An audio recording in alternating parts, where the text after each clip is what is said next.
Nathan Cole was sleeping in his SUV the night he discovered a multi-million-dollar conspiracy. What he didn't know was that stopping it would cost him everything, or save him from a life he never realized was already gone. This is the story of a man nobody noticed and a CEO who never learned to trust anyone, forced together by betrayal, danger, and a little girl who refused to let either of them stay broken. If you're watching from anywhere in the world, drop your city in the comments so I can see how far this story travels. Hit that like button and let's get started. Nathan Cole woke up at 4:47 a.m. to the sound of his phone vibrating against the cup holder. He didn't move right away. His neck was stiff from sleeping against the driver's seat headrest again, and his left shoulder had gone numb where it pressed into the cold window. The November air inside the SUV smelled like old fast food and the faint chemical tang of the parking garage's concrete floors. He blinked at the phone screen. It was Emma. "Dad, are you awake yet?" Nathan sat up slowly, wincing as his spine cracked in 3 places. He typed back with stiff fingers. "Yeah, sweetheart. You okay?" Her reply came fast. "Mom says I can't come this weekend because you don't have a real place to stay. Is that true?" Nathan stared at the message until the screen dimmed. He typed 4 different responses and deleted all of them. Finally, he just wrote, "We'll figure it out. I love you." She sent back a heart emoji, and Nathan locked the phone before he could say something stupid like the truth. The truth was that he'd been living in his car for 3 weeks. The truth was that his ex-wife's lawyer had been right about everything during the custody hearing. Nathan didn't have stable housing, didn't have reliable childcare, didn't have his shit together in any measurable way. The truth was that he'd lost the apartment because he'd spent the deposit money on Emma's medical bills after she broke her wrist at gymnastics. The truth was that the financial analyst job at Creston Technologies paid well enough to survive, but not well enough to rebuild. And the deepest truth, the one Nathan didn't let himself think about most mornings, was that he was 32 years old, and the only thing he hadn't lost yet was the weekends with his daughter. Even those were slipping away now. Nathan rubbed his face, grabbed his gym bag from the passenger seat, and climbed out into the freezing garage. The third-floor employee parking structure was deserted at this hour. Creston Technologies didn't officially open until 8, but Nathan had learned that if he arrived early enough, he could use the executive washroom on the 5th floor to shower and shave before anyone noticed. He kept his head down as he walked toward the stairwell, passing rows of luxury sedans and electric cars that cost more than he'd made in the last 2 years combined.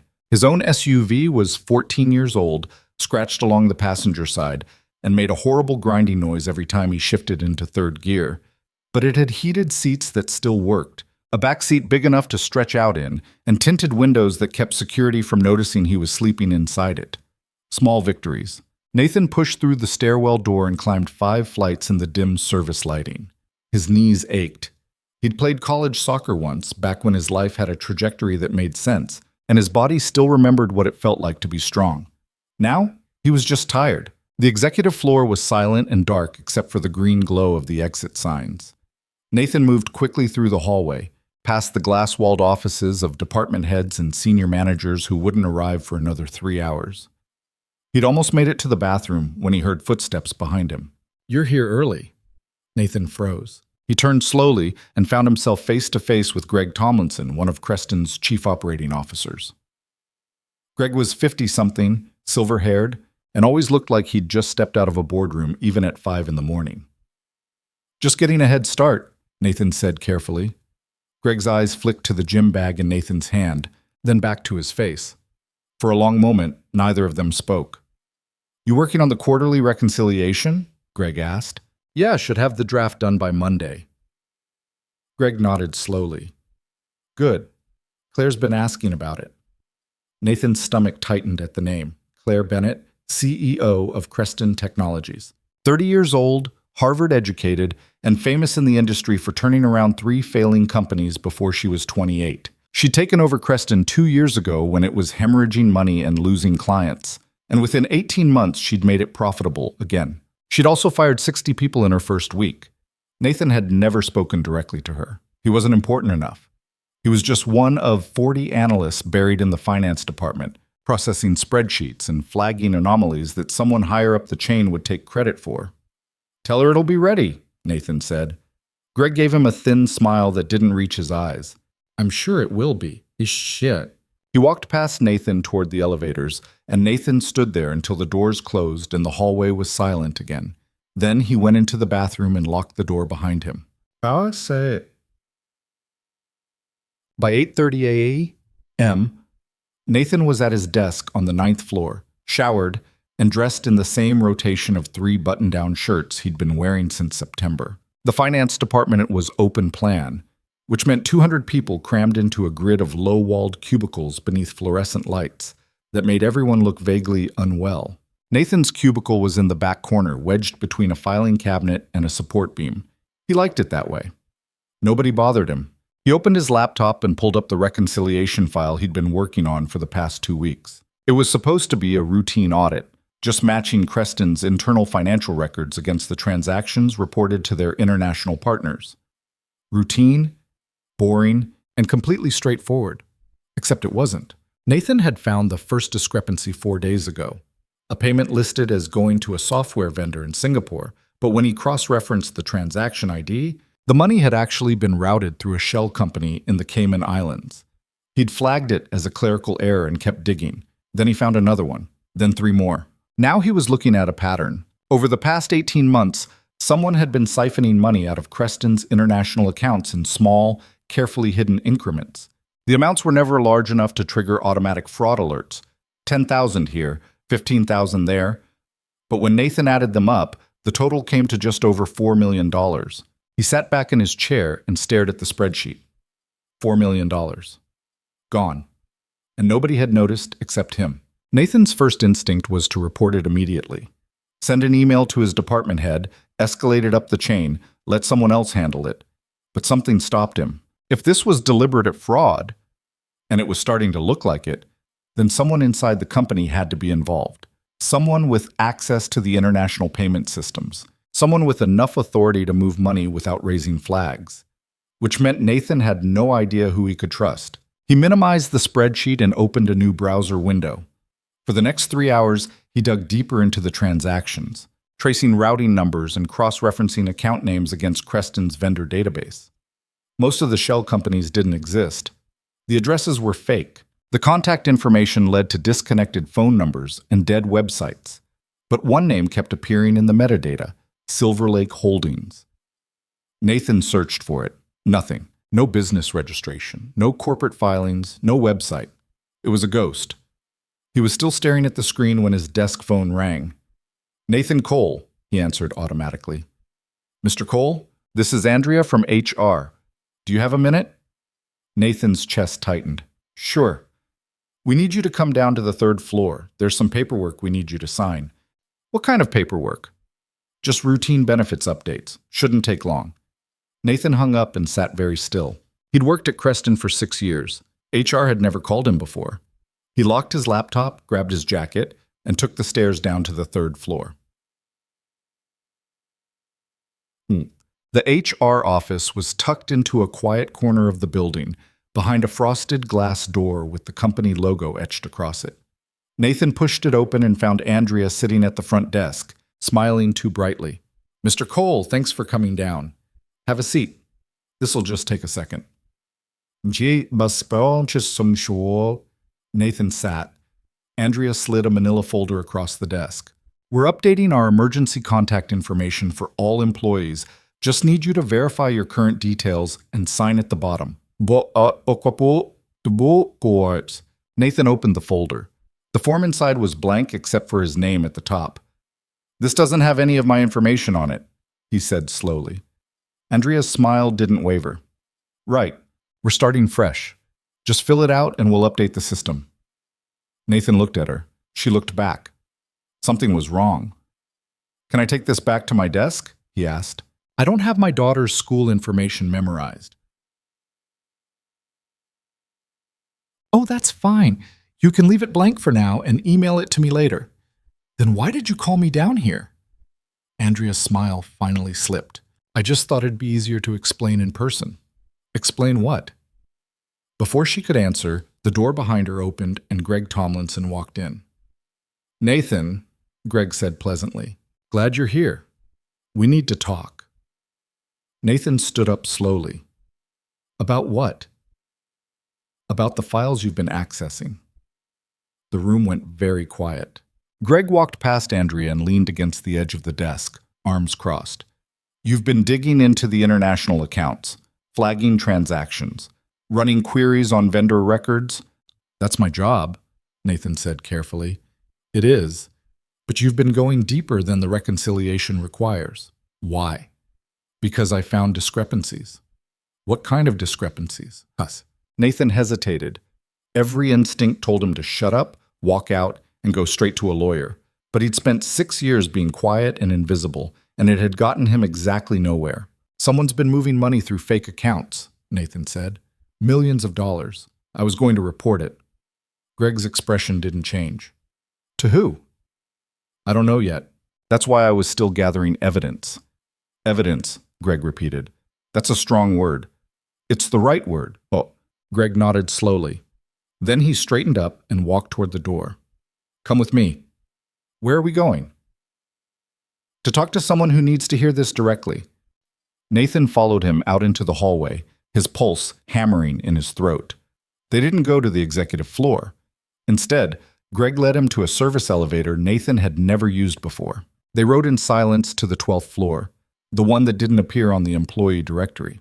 When the doors opened, Nathan stepped out into a hallway that looked nothing like the rest of the building. The floors were polished marble. The walls were floor-to-ceiling windows overlooking the Chicago skyline. The air smelled like expensive furniture and cold efficiency. Greg stopped in front of a set of double doors at the end of the hall and knocked twice. A voice came from inside. Come in. Greg opened the door and stepped aside. Greg opened the basum. Nathan walked into Claire Bennett's office. The first thing Nathan noticed was the view. The entire back wall was glass, and beyond it the city stretched out in a grid of steel and light that seemed to go on forever. The second thing he noticed was the temperature. The room was cold enough that he could see his own breath. And the third thing he noticed was Claire herself. She was standing behind a massive glass desk, arms crossed, staring at him like he was a particularly annoying equation she was trying to solve. She looked younger than Nathan had expected. 30, maybe 31, with sharp features and dark hair pulled back in a way that made her look perpetually annoyed. She wore a black suit that probably cost more than Nathan's car, and her expression was the kind of blank that came from years of practice. Nathan Cole, she said. It wasn't a question. Yes, ma'am. You've been digging into the international accounts. Nathan glanced at Greg, who had moved to stand beside the door like a security guard. I was doing my job. Your job is to reconcile quarterly reports, not to run forensic audits. I found something, Nathan said. Claire tilted her head slightly. What did you find? Nathan took a breath. Someone's been stealing from the company. $4 million over the past 18 months, routed through fake vendor accounts. The transactions are small enough to stay under the fraud detection threshold, but the pattern's clear. Claire didn't react. She just stared at him. Who else knows about this? She asked. Nobody. You didn't report it? I didn't know who to trust. For the first time, something shifted in Claire's expression.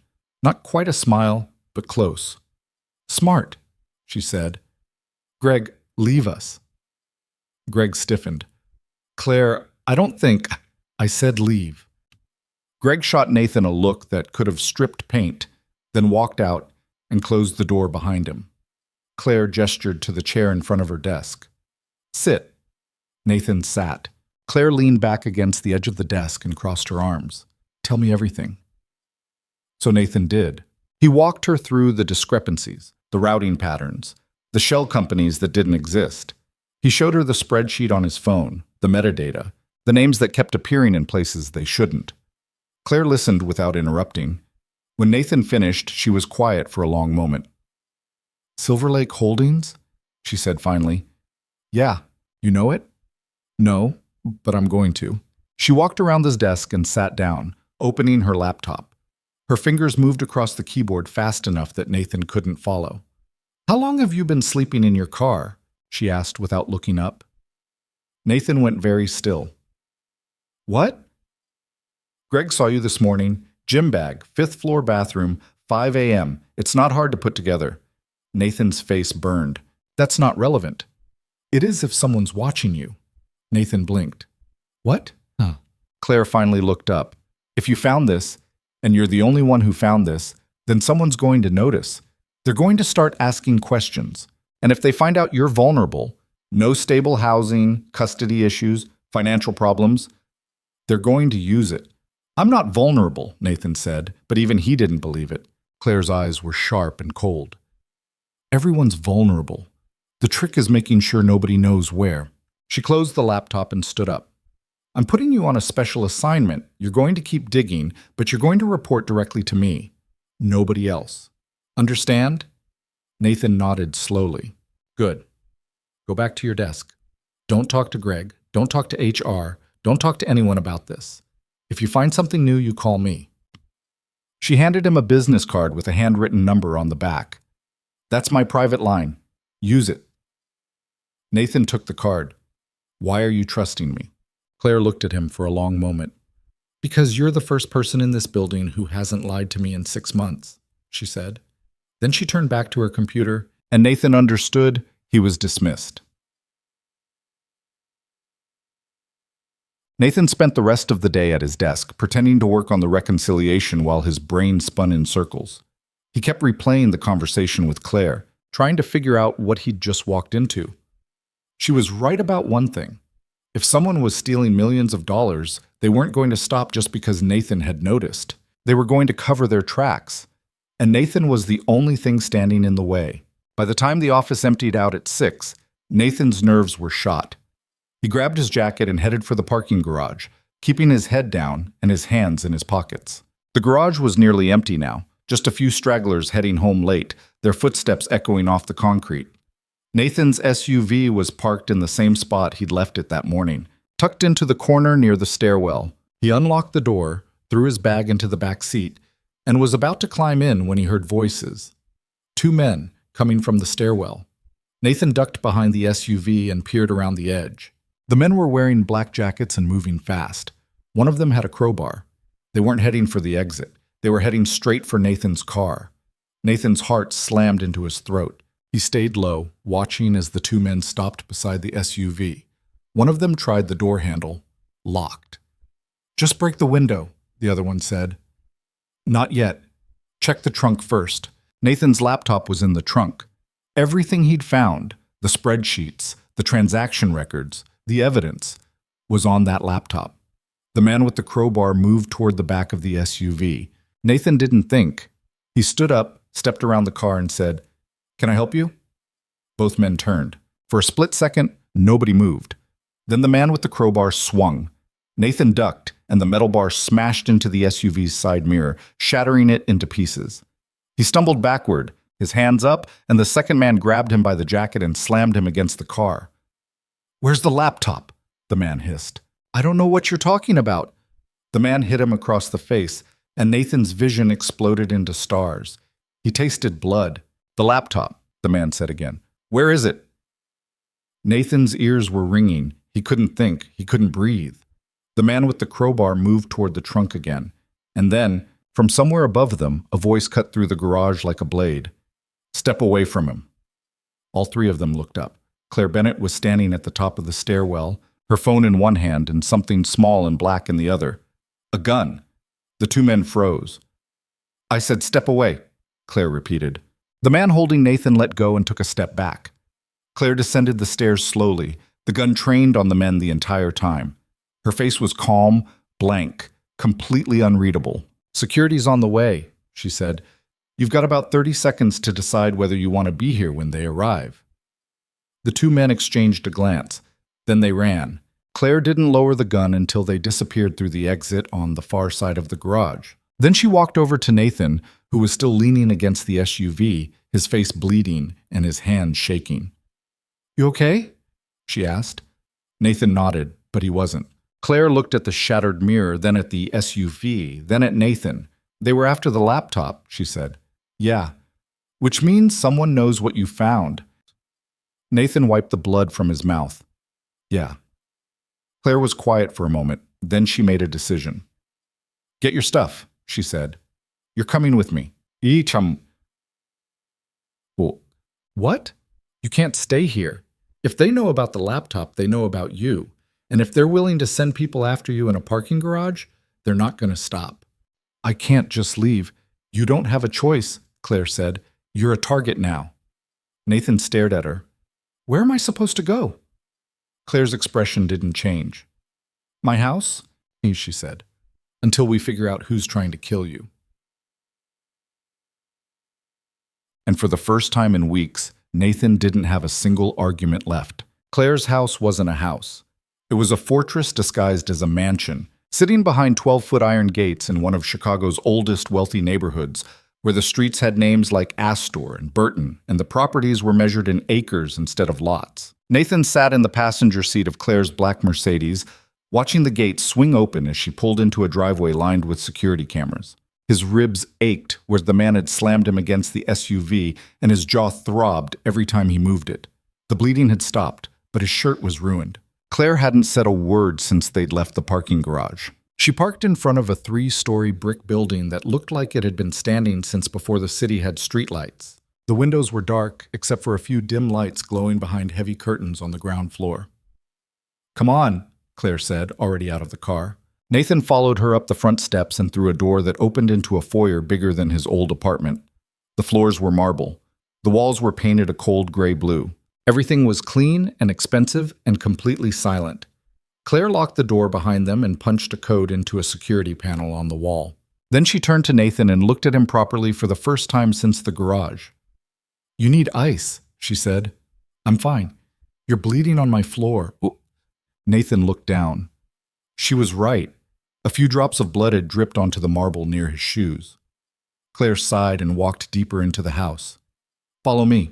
They went through a hallway lined with art Nathan didn't recognize, and into a kitchen that looked like it had never been used.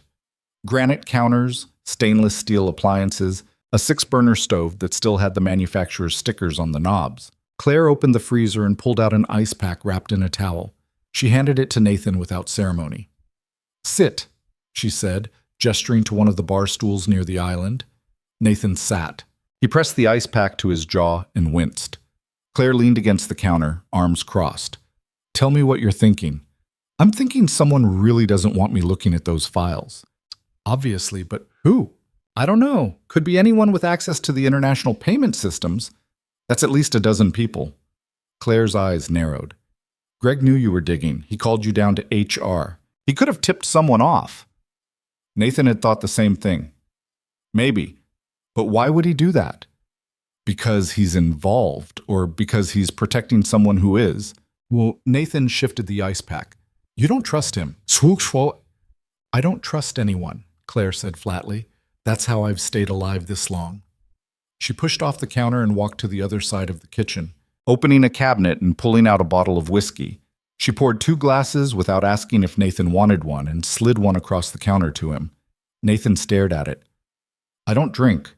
Tonight you do. He picked up the glass and took a sip. It burned going down, but in a way that made the pain in his jaw feel less immediate. Claire drank hers in one swallow and set the glass down hard. You're going to stay here until we figure out what's going on. I have guest rooms on the 2nd floor. Pick one. I can't stay here. Why not?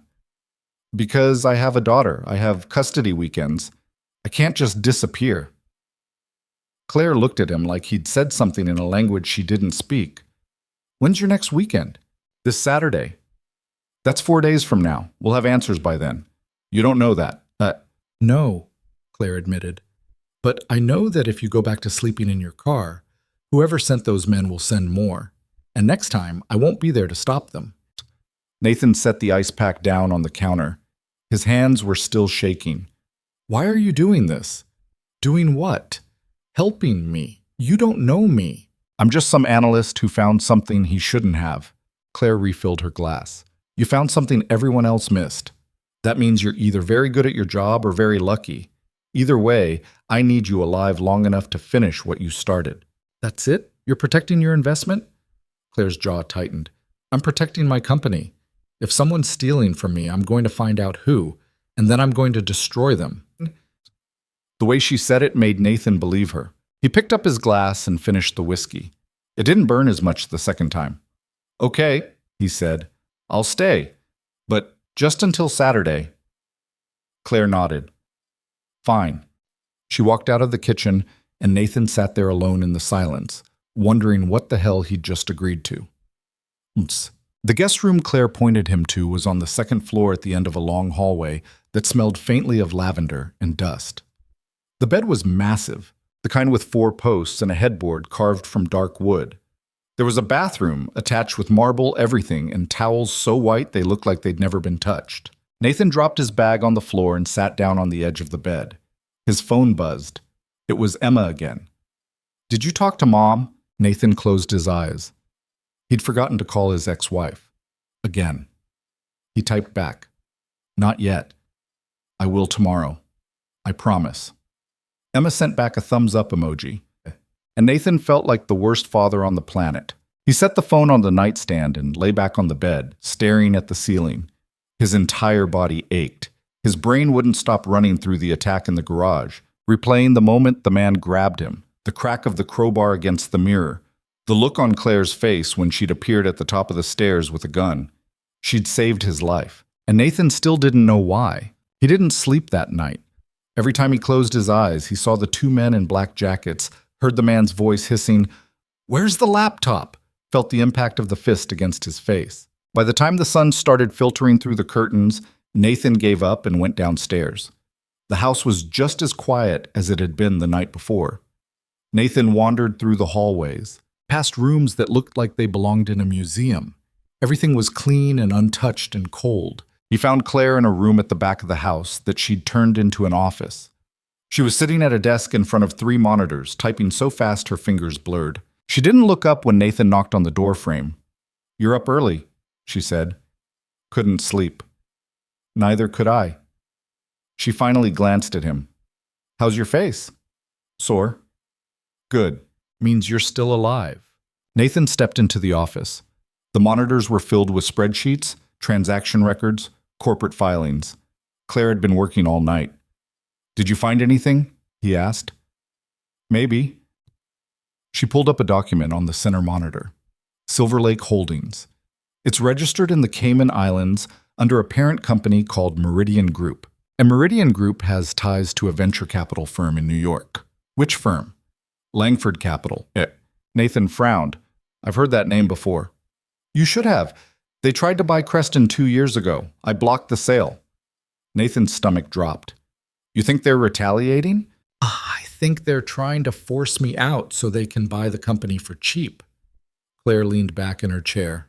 "The fraud makes Creston look unstable. If it goes public, the stock price crashes. Investors lose confidence. The board panics. And suddenly, selling to Langford doesn't look like such a bad idea."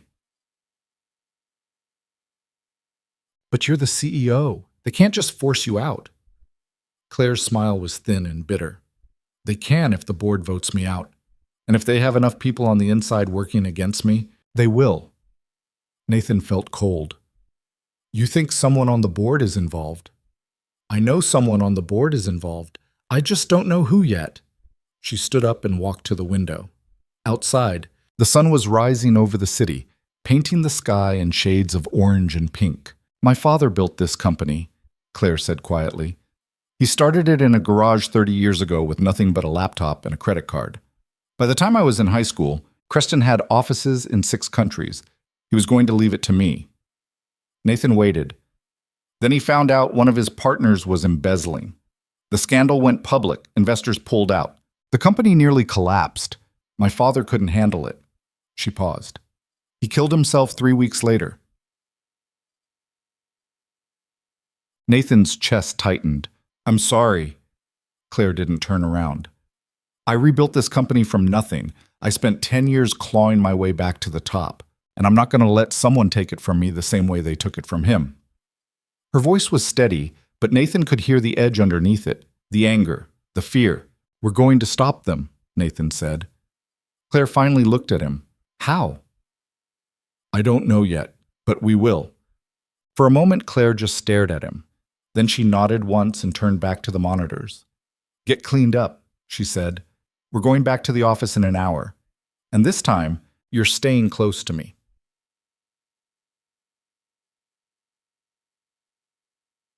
Walking back into Creston Technologies felt like walking into enemy territory. Nathan kept his head down as he followed Claire through the lobby and into the executive elevator. Security nodded at Claire but didn't look twice at Nathan. He was nobody. Invisible. That was fine with him. They rode up to the 12th floor in silence. When the doors opened, Claire walked straight to her office and Nathan followed. "Close the door," she said. Nathan closed it. Claire sat down at her desk and pulled up a file on her computer. "I'm calling an emergency board meeting for Friday. I'm going to present the evidence and force them to investigate." Nathan's eyes widened. "That's in 2 days." "I know." "Claire, if someone on the board is involved, you're tipping them off. They'll destroy the evidence before you can prove anything." "They'll try," Claire said, "but they won't succeed because you're going to find the rest of the trail before they do." Nathan sat down across from her. "What do you mean?" "Silver Lake Holdings is a shell. Meridian Group is a front. But the money's going somewhere real. I need you to follow it all the way to the end. Find out where it lands. Find out who's receiving it. That could take weeks. You have 2 days." Nathan stared at her. "That's impossible." "Then you'd better get started." She handed him a key card. "This gives you access to the secure server room on the 14th floor. Everything you need is in there. Don't trust anyone. Don't talk to anyone. And don't leave this building without me." Nathan took the key card. His hand was shaking again. "What if I can't find it in time?" Claire's eyes were hard. "Then we lose everything." The server room was freezing and loud and smelled like ozone and overheating electronics. Nathan sat at a terminal in the corner, surrounded by racks of blinking servers that hummed like a mechanical hive. The keycard Claire had given him unlocked access to Creston's entire financial database, including records that were supposed to be restricted to executive-level clearance. He started with the shell companies. Silver Lake Holdings had made 43 payments over the past 18 months, all routed through different banks in different countries. Nathan traced each one backward, unraveling the chain of transactions until he found the source accounts. Most of them were dead ends, fake names, fake addresses, fake everything. But 3 of them were real. The first was a consulting firm in London that had invoiced Creston for cybersecurity services that never happened. The second was a logistics company in Hong Kong that had been paid for shipping costs on products that were never shipped. And the third was a private account registered to someone named David Archer. Nathan typed the name into the employee database. David Archer, Senior Vice President of International Operations, 15 years with the company. Reported directly to Greg Tomlinson. Nathan's heart pounded. He pulled up Archer's personnel file and started cross-referencing his access logs. The timestamps matched. Every fraudulent transaction had been initiated during hours when Archer was logged into the system. Nathan sat back in his chair. He'd found him. David Archer was stealing from the company, and Greg Tomlinson either knew about it or was helping him cover it up. Nathan grabbed his phone and called Claire's private line. She answered on the first ring. "What did you find?" "David Archer, VP of International Ops. He's the one moving the money." There was a long pause. "You're sure?" Claire asked. "Positive. His access logs match every fraudulent transaction, and the money's going into a private account under his name. Send me everything you have." Nathan transferred the files and waited. "Got it," Claire said. "Stay where you are. I'm coming to you." She hung up. Nathan sat in the cold server room, listening to the hum of the machines, and waited for Claire to arrive. He didn't have to wait long. 5 minutes later, the door opened and Claire walked in, her face pale and her jaw tight. "We have a problem," she said. "What?" "David Archer's dead." Nathan's blood went cold. "What?" "I just got a call from the police. They found his body in his apartment an hour ago. Apparent suicide." Nathan stood up so fast his chair rolled backward into the server rack. "That's not a coincidence." "No," Claire said. "It's not." They stared at each other. "Someone killed him," Nathan said. "Someone found out we were getting close, and they killed him to cover their tracks." Claire's hands were shaking. Nathan had never seen her hands shake before. "If they killed Archer, they'll kill anyone else who gets in their way," she said, "including us." Nathan's phone buzzed. He looked down at the screen. It was a text from an unknown number. "Stop digging or your daughter's next." Nathan's entire world tilted. He showed Claire the message. Her face went white. "Where's Emma?" she asked. "With her mother in Evanston. Call her, now." Nathan's hands were shaking so badly he could barely hold the phone. He dialed his ex-wife's number. It rang 4 times before she picked up. "Nathan, I'm busy." "Where's Emma?" Nathan interrupted. "She's at school. Why?" "I need you to pick her up, right now." "What? Nathan? It's the middle of the day." "Someone just threatened her. I need you to get her out of that school and take her somewhere safe." His ex-wife went silent. "Nathan, what the hell is going on?" "I can't explain right now, please. Just trust me. Go get Emma and take her to your parents' house. Don't tell anyone where you're going. Don't answer the door for anyone you don't know. I'll call you in an hour." "Nathan, please." She hung up. Nathan stood there, his phone still pressed to his ear, his entire body shaking. Claire grabbed his arm. "She'll be okay. Your ex-wife will get her out." "You don't know that. I know that whoever sent that message wants you scared. They want you to stop digging, which means we're close." Nathan looked at her. "Claire, they just killed a man. They threatened my daughter. This isn't about fraud anymore. This is about survival." "I know." "Then we need to go to the police." "And tell them what? That someone on my board might be involved in corporate fraud? They'll investigate for 6 months and find nothing. By then, we'll both be dead." Nathan pulled away from her. "Then what do we do?" Claire was quiet for a long moment. "We finish this," she said. "We find out who's pulling the strings, and then we destroy them before they destroy us." Nathan wanted to argue. He wanted to grab his daughter and disappear.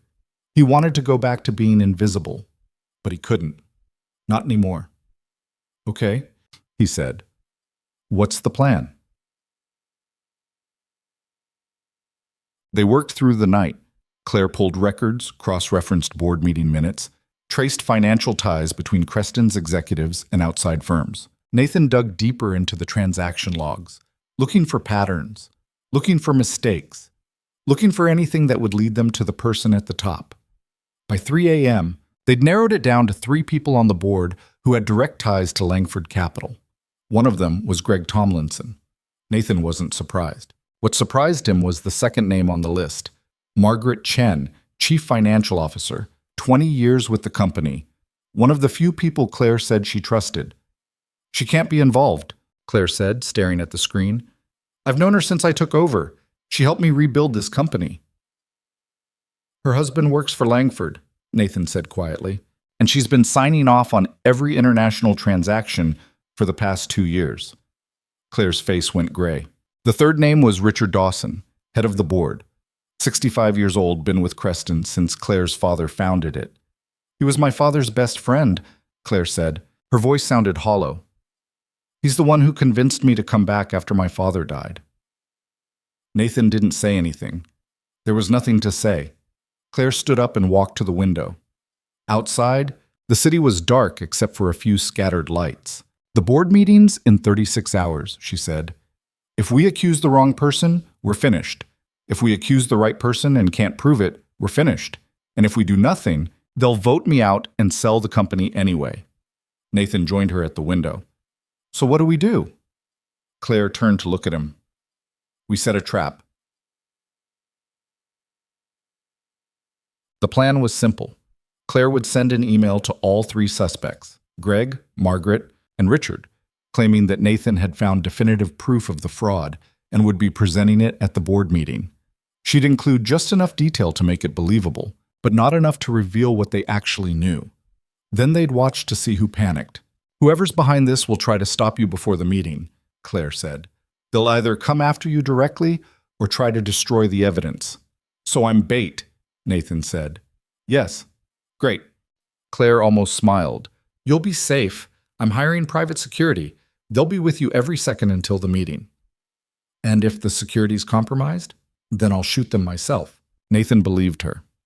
Claire sent the email at 4 a.m. and they waited. By 6 a.m., Nathan's ex-wife called to confirm that Emma was safe at her parents' house in Wisconsin. Nathan exhaled for the first time in hours.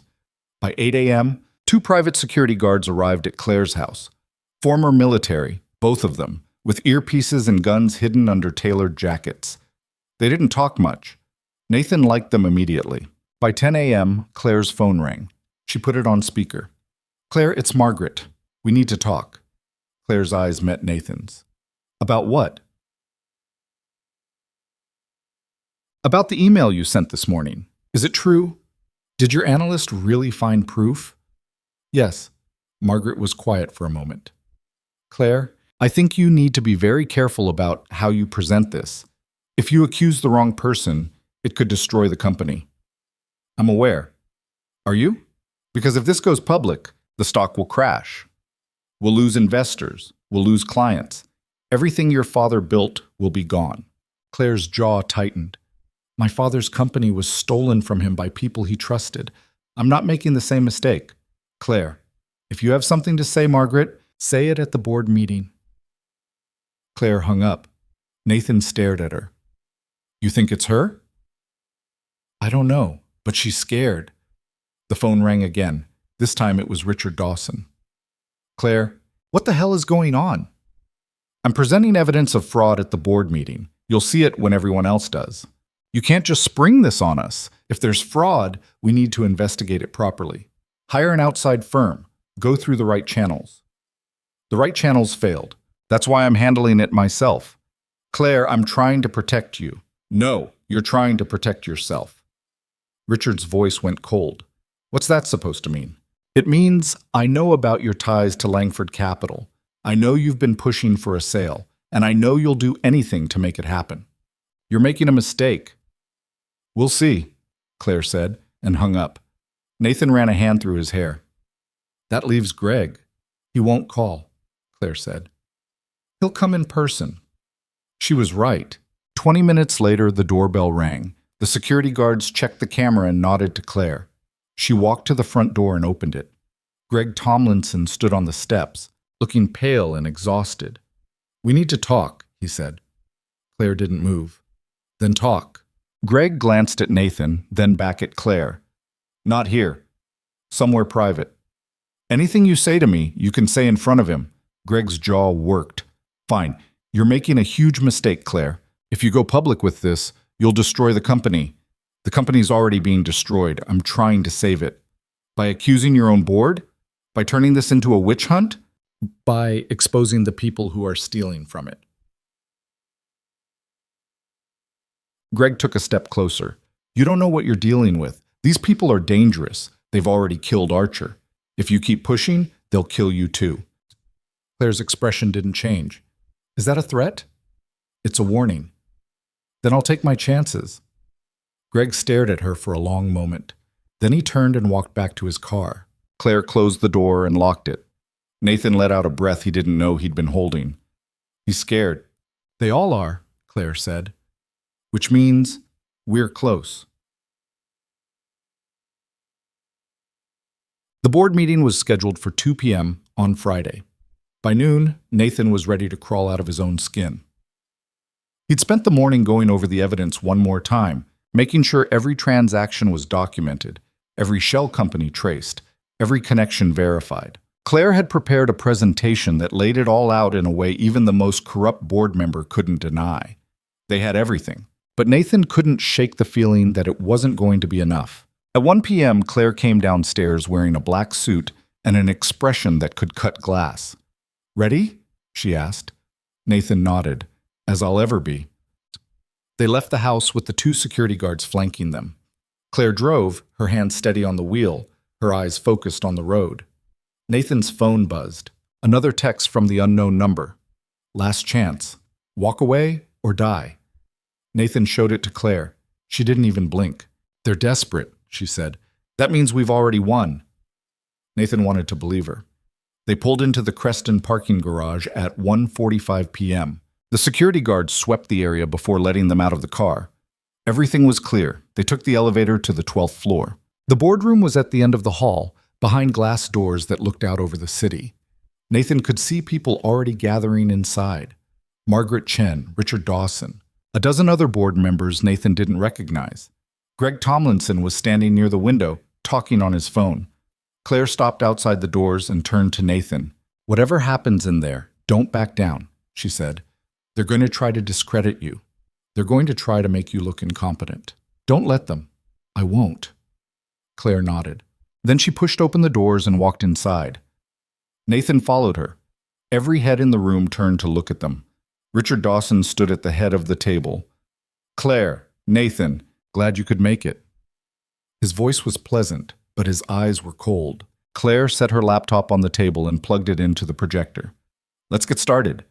And Nathan realized that for the first time in his life, he wasn't invisible anymore.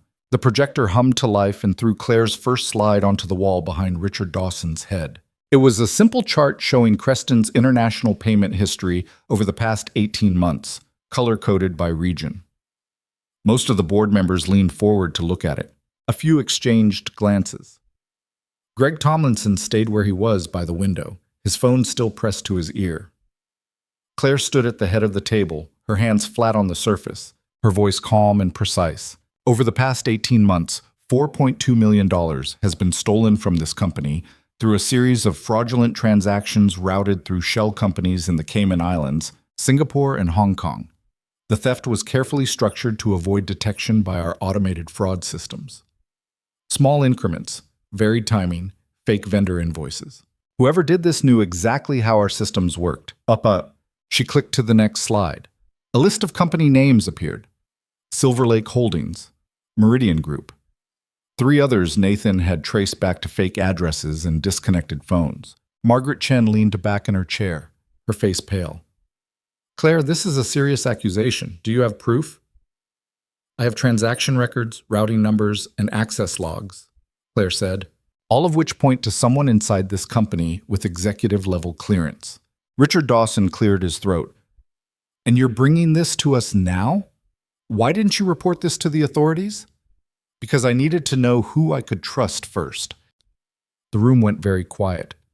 Richard's expression hardened. "Are you suggesting that someone in this room is involved?" "I'm suggesting that someone with board-level access authorized these transactions, and I intend to find out who." Greg finally hung up his phone and turned around. "Claire, you're making a mistake. If you accuse one of us without evidence, you'll destroy this company's reputation. Investors will panic. The stock will crash." "The stock will crash when this fraud goes public anyway," Claire said. "At least this way we control the narrative." "Control the narrative?" Greg's voice rose. "You're turning a board meeting into a trial. This isn't how we handle internal investigations." "Boris Boras, internal investigations failed. That's why I'm handling it myself." Margaret stood up. "Claire, I've known you since you took over this company. I've supported every decision you've made. But this is reckless. If you go public with unverified accusations, they're verified," Nathan said. Every head in the room turned to look at him. Nathan's heart was pounding, but he kept his voice steady. "I've spent the past week tracing every transaction. The money went through multiple shell companies before landing in private accounts. One of those accounts belongs to David Archer." A murmur went through the room. "Archer's dead," Richard said slowly. "The police ruled it a suicide." "It wasn't a suicide," Claire said. "It was a murder, and whoever killed him is in this room." "Ross Sebarmad." The murmur turned into an uproar. 3 board members started talking at once. Margaret shook her head and sat back down. Greg took a step toward Claire, his face red. "That's enough," Richard said, his voice cutting through the noise. "Claire, you're out of line. You can't just accuse this board of murder without proof." "I have proof," Claire said. She clicked to the next slide. It was a screenshot of an email. The sender was listed as David Archer. The recipient was redacted. The subject line read, "Final payment confirmed." The email was dated 2 days before Archer's death. "This email was sent from Archer's company account to someone on this board," Claire said. The recipient's name was scrubbed from the server. But the metadata is still there, and that metadata shows the email was opened on a device registered to this building. She paused. Someone in this room received that email, and 2 days later, David Archer was dead. The silence was absolute. Nathan watched the faces around the table. Margaret looked sick. Greg looked furious. Richard looked like he was trying very hard to stay calm. Who received it? Margaret asked quietly. I don't know yet, Claire admitted. The IT department's still trying to recover the recipient information. But I will know soon. Richard stood up. This meeting is over. No, it's not, Claire said. Yes, it is. You've made serious accusations without sufficient evidence. You've violated protocol, and you've lost the confidence of this board. Richard looked around the table. I'm calling for a vote. All in favor of removing Claire Bennett as CEO, effective immediately? Nathan's stomach dropped. Greg raised his hand immediately. Then two other board members Nathan didn't recognize. Then Margaret. Nathan watched her raise her hand and saw the look on Claire's face. Not anger, not shock, just a kind of cold resignation that made his chest hurt. Richard counted the hands. That's 4 votes. We need a majority. 6 out of 11. Another hand went up, then another, 6 total. Richard nodded. The motion passes. Claire, you're removed as CEO. You have until end of business today to clear out your office. Claire didn't move.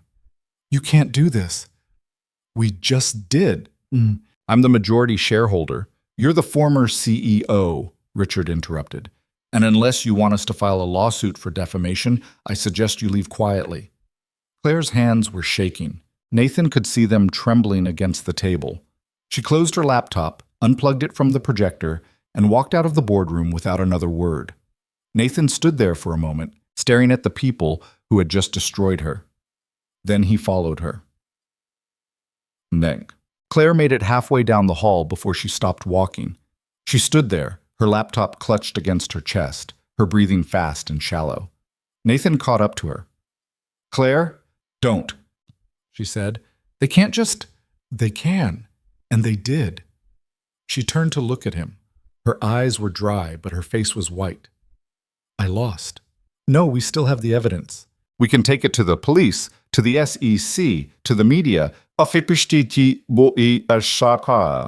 say what? That I got voted out by my own board because I accused them of fraud? They'll call it a power struggle, a personal vendetta. Nobody will believe me. I believe you. Claire laughed, but it came out broken. You're a financial analyst who sleeps in his car. No offense, but your testimony isn't going to move the needle. Nathan flinched. Claire closed her eyes. I'm sorry, that was true, Nathan said. But it doesn't change the fact that you're right. Someone on that board is dirty, and we're going to prove it. How? I don't know yet, but we will. But Claire looked at him for a long moment. Then she nodded once and started walking again. They took the elevator down to the parking garage in silence. The 2 security guards were waiting by Claire's car, their expressions carefully neutral. We're leaving, Claire told them. They nodded and climbed into a black SUV parked nearby. Claire got into the Mercedes and Nathan slid into the passenger seat. She started the engine but didn't put the car in gear. She just sat there, staring at the concrete wall in front of them. My father lost everything because he trusted the wrong people, she said quietly. I swore I'd never make the same mistake, and I did it anyway. You didn't lose everything, Nathan said. You still have the evidence. You still have the company shares. You still have, what? A house I hate? A reputation in ruins? A board that just stabbed me in the back? Nathan didn't have an answer for that. Claire put the car in gear and drove out of the garage without looking back. They went back to Claire's house and sat in the cold kitchen while the security guard swept the property for threats. Nathan made coffee. Claire didn't drink hers. They'll sell the company to Langford within a month, she said. Richard will push it through, the board will approve it, and everyone who helped steal $4 million will walk away rich. Unless we stop them. We can't stop them. We don't have enough proof. Then we get more. Claire looked at him like he was insane. How? I don't have access to the servers anymore. I don't have access to the building. I'm not the CEO. I'm nobody. You're the majority shareholder. That still means something. It means I can't be fired from the board. That's it. I don't have operational control. I can't authorize investigations. I can't do anything except watch them destroy everything my father built. Nathan set his coffee down. What if we don't need access to the building? Claire frowned. What do you mean? The email Archer sent, the one with the redacted recipient. It said they're trying to recover the data, but they're not going to find it. Whoever scrubbed that email made sure it was gone. So? So maybe the recipient still has a copy. Claire's eyes narrowed.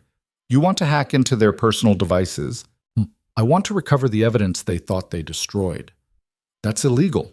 So is murder. Well, Claire was quiet for a moment. Then she stood up and walked out of the kitchen. Nathan thought she was done with the conversation, but a minute later she came back with a laptop he hadn't seen before. It was old, scratched, and covered in stickers from tech conferences that happened before Nathan graduated high school. This was my father's, Claire said. He was paranoid about security, built his own VPN, encrypted everything, never trusted cloud storage. She opened the laptop and typed in a password. The screen flickered to life. He also kept backups of every email, every file, every transaction that went through the company servers. Even after he died, I kept the backups running, just in case. Nathan stared at her. You have copies of everything? Everything up until 2 years ago, when I took over and updated the security systems. After that, the backups stopped syncing. She pulled up a file directory. But if Archer sent emails to anyone on the board before that, I might still have them. She started typing, running searches, filtering results. Nathan watched over her shoulder as hundreds of files scrolled past. Then Claire stopped. Here, she said. It was an email thread between David Archer and Richard Dawson, dated 3 years ago. The subject line was Meridian Proposal. Claire opened it. The first email was from Archer. Richard, attached is the proposal we discussed. Langford's offering $40 million for the acquisition. Timeline is 18 months. Let me know if you need anything else. Richard's response, this stays between us. If Claire finds out before we're ready, she'll kill the deal. We need to make sure the company looks unstable enough that the board has no choice but to sell. Nathan's blood ran cold. Claire clicked through the rest of the thread. There were a dozen emails, all of them discussing ways to make Creston look like a failing company, pulling key clients, delaying product launches, and, buried in the last email, a single line that made Nathan's stomach turn. Start moving money offshore, small amounts. Make it look like operational losses. Claire sat back in her chair. Richard, she said. It was Richard the whole time. Nathan's hands were shaking. He was your father's best friend. I know. He convinced you to come back and rebuild the company. I know. And he's been sabotaging it ever since. Claire closed the laptop. Her face was blank, but Nathan could see the rage underneath it. The kind of rage that came from years of betrayal buried so deep it had nowhere left to go. We need to take this to the police, Nathan said. No. Claire, If we go to the police, it'll take months to investigate. Richard will destroy the evidence. He'll disappear, and we'll never prove anything. Then what do we do? Claire stood up. We go to the board meeting tomorrow. Nathan blinked. What board meeting? Oh, the emergency session Richard called to finalize the sale to Langford. He's pushing it through fast before anyone has time to ask questions. Claire's smile was cold and sharp. But I'm still a board member, which means I have the right to attend, and I have the right to present evidence. He'll block you. He'll try, but he can't stop me from walking into that room, and once I'm in, I'm going to show every single person in that boardroom exactly who Richard Dawson is. Nathan stared at her. You're going to confront him in front of everyone. I'm going to destroy him in front of everyone. Claire, if you do this, there's no going back. He'll come after you. He already came after me. He voted me out. He killed Archer. He threatened your daughter. Claire's eyes were hard. I'm done being careful. I'm done playing by the rules. Tomorrow, I'm burning everything to the ground. They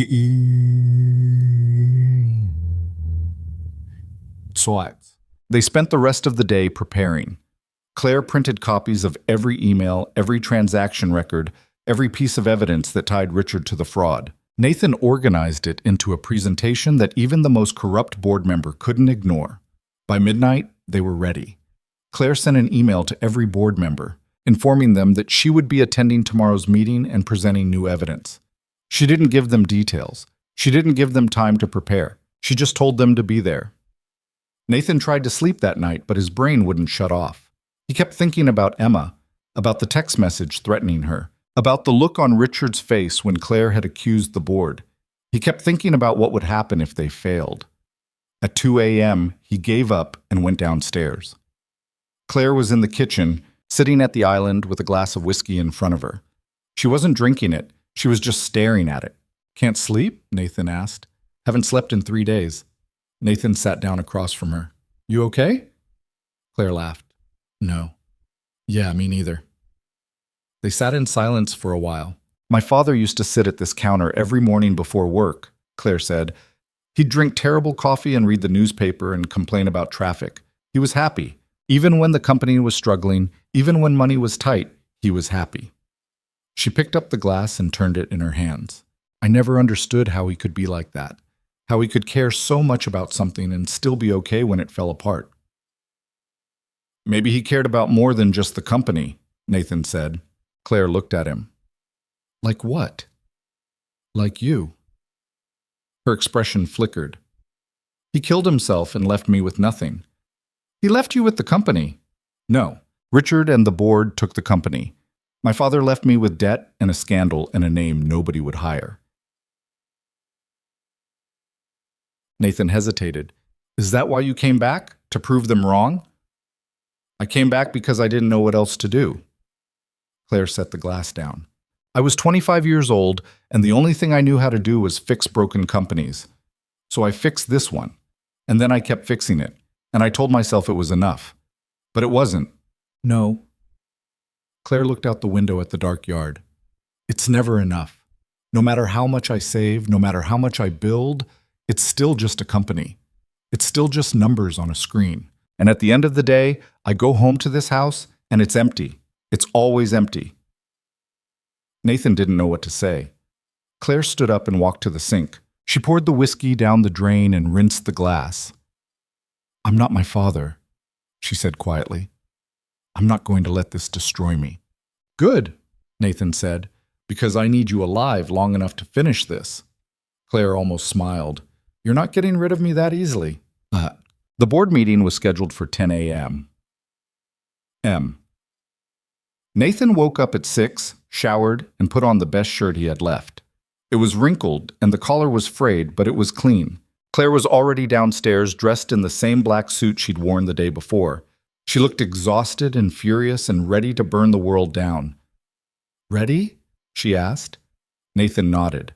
They left the house at 8 with the 2 security guards following in the SUV behind them. The drive to Creston headquarters was silent, except for the low hum of the engine and the occasional crackle of the guards' radios. Nathan's phone buzzed. It was his ex-wife. "Emma keeps asking when she can come home. How much longer?" Nathan typed back, "Soon, I promise." He didn't know if it was true. They pulled into the parking garage at 8:45. The place was almost empty. Too early for most employees, too late for the executives who started at dawn. Claire parked near the elevator and turned off the engine. "Last chance to back out," she said. Nathan looked at her. "Are you backing out?" "No." "Then neither am I." They got out of his car and walked to the elevator. The security guards flanked them, scanning the garage for threats. The elevator ride to the 12th floor felt like it took an hour. When the doors opened, Nathan could hear voices coming from the boardroom at the end of the hall. The meeting had already started. Claire walked toward it without hesitation. Nathan followed. The boardroom doors were closed. Claire pushed them open and stepped inside. Every conversation stopped. Richard Dawson was standing at the head of the table, mid-sentence. Greg Tomlinson was sitting beside him. Margaret Chen was across from them, her hands folded in front of her. The rest of the board turned to stare at Claire. "You're not welcome here," Richard said. "I'm a board member," Claire said, "which means I'm exactly where I'm supposed to be." Richard's jaw tightened. "You were removed as CEO. You have no operational authority. I have voting authority. And I have evidence that this board needs to see before it makes any decisions about selling this company." "We've already seen your so-called evidence," Greg said. "It was circumstantial at best. We're moving forward with the sale." "No," Claire said. "You're not." She set her laptop on the table and opened it. Richard took a step forward. "Claire, I'm warning you. Warn me all you want. I'm presenting this evidence, and you're going to listen. She plugged the laptop into the projector. The first slide appeared on the wall. It was the email thread between Richard and David Archer, blown up large enough for everyone in the room to read. The room went silent. Margaret leaned forward, her eyes scanning the text. What is this? This is proof that Richard Dawson has been conspiring with David Archer and Langford Capital to sabotage this company and force a sale, Claire said. Her voice was steady, cold, precise. Over the past 3 years, they've stolen $4 million, manipulated financial records, and murdered anyone who got in their way. Richard's face went white. That's a lie. It's an email from your account to David Archer, instructing him to move money offshore and make the company look unstable. Yes. That email's fake, Richard said. Someone's trying to frame me. It's not fake. It's from my father's backup server, the one he built specifically to prevent people like you from covering your tracks. Claire clicked to the next slide. Another email, then another. The evidence piled up. Transaction records, access logs, payment confirmation sent directly to Richard's private email. Margaret stood up. Richard, is this true? Of course not. Because if it is, you've committed fraud. You've violated your fiduciary duty. I said it's not true. Richard's voice cracked. Greg stood up too. Richard, if you've been working with Langford behind our backs... I was trying to save this company, Richard shouted. Claire's father nearly destroyed it with his incompetence. I spent years cleaning up his mess, and then she came back and undid everything I built. The room went very still. So you decided to destroy it yourself? Claire's voice was quiet, but it cut through the silence like a blade. You decided to steal millions of dollars, frame innocent people, and murder anyone who found out? I didn't murder anyone.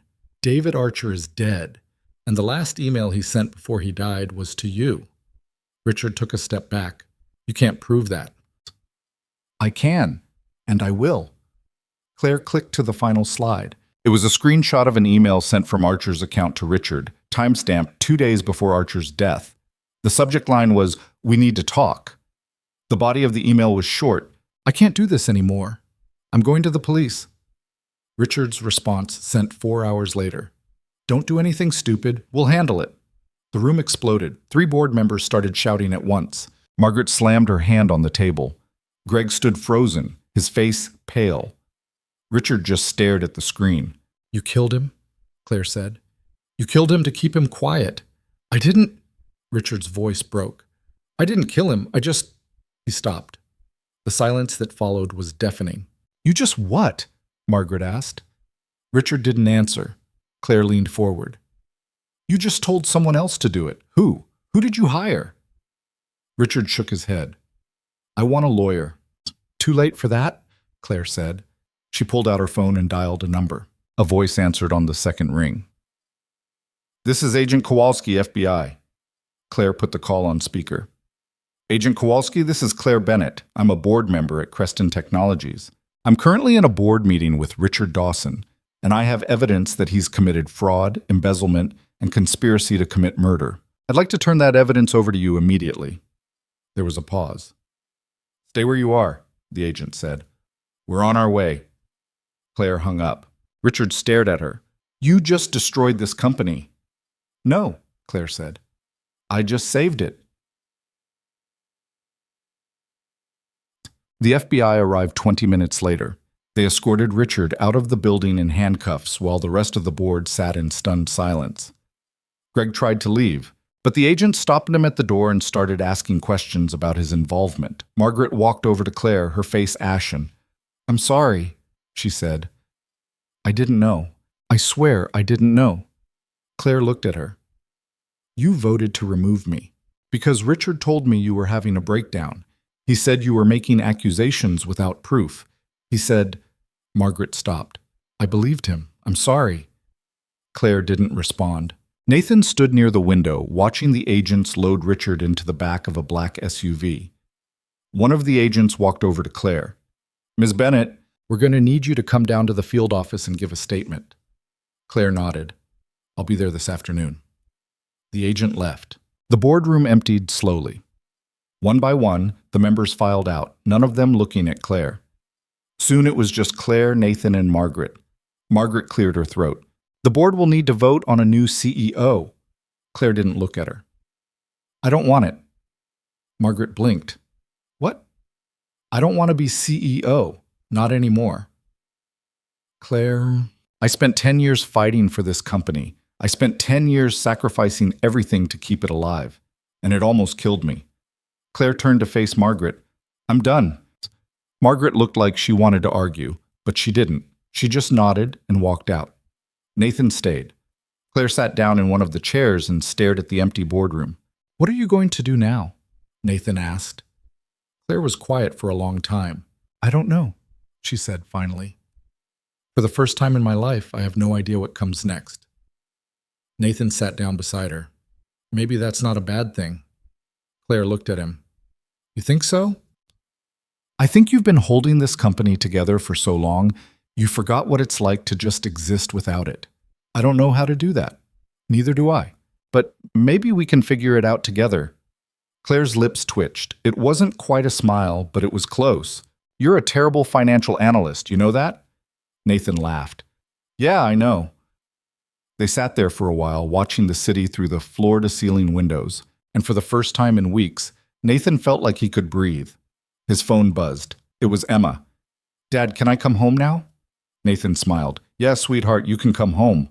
The FBI kept Claire at their field office for 6 hours. Nathan waited in the lobby the entire time, drinking burnt coffee from a vending machine and watching federal agents move through the hallways like they were walking through water. Everything in the building felt slow and deliberate and gray. When Claire finally emerged, she looked like she'd aged 10 years. Her suit was wrinkled, her hair had come loose from its usual tight arrangement, and there were dark circles under her eyes that makeup couldn't hide anymore. You didn't have to wait, she said. Yeah, I did. They walked out to the parking lot together. The sun was setting, painting the sky in shades of orange and purple that felt wrong for the kind of day they'd had. Claire unlocked the Mercedes, and they both got in. She didn't start the engine right away. She just sat there with her hands on the steering wheel, staring straight ahead. They arrested Greg, she said finally. He was transferring money to an offshore account when they searched his office. He panicked and tried to run. Nathan exhaled. What about Margaret? Clean. She didn't know anything. Claire's voice was flat. Richard planned the whole thing. Archer executed it. Greg helped cover it up. And I was too blind to see it happening right in front of me. You couldn't have known. I should have. Richard was my father's best friend. I trusted him completely. I never questioned anything he said. That's not your fault. Bull. Claire finally looked at him. Isn't it? I spent 10 years rebuilding this company, and I didn't notice that the man running the board was actively destroying it. What does that say about me? Nathan didn't have a good answer for that, so he didn't try to give one. Claire started the car and drove them back to her house in silence. When they pulled through the gates, the security guards were gone. Claire had dismissed them that morning, saying she didn't need protection anymore now that Richard was in custody. The house felt even emptier than usual. They went inside and Claire disappeared upstairs without a word. Nathan heard a door close, then the sound of running water. He stood in the foyer for a moment, not sure what to do with himself. Then he went to the kitchen and started making dinner from whatever he could find in Claire's mostly empty refrigerator. Eggs, cheese, some vegetables that were starting to wilt. He made omelets and toast and set 2 plates on the island. Claire came down 20 minutes later wearing jeans and a sweater Nathan had never seen before. She looked more human somehow, smaller, less like a CEO and more like a person who was just very, very tired. She sat down at the island and stared at the plate. You didn't have to do this, she said.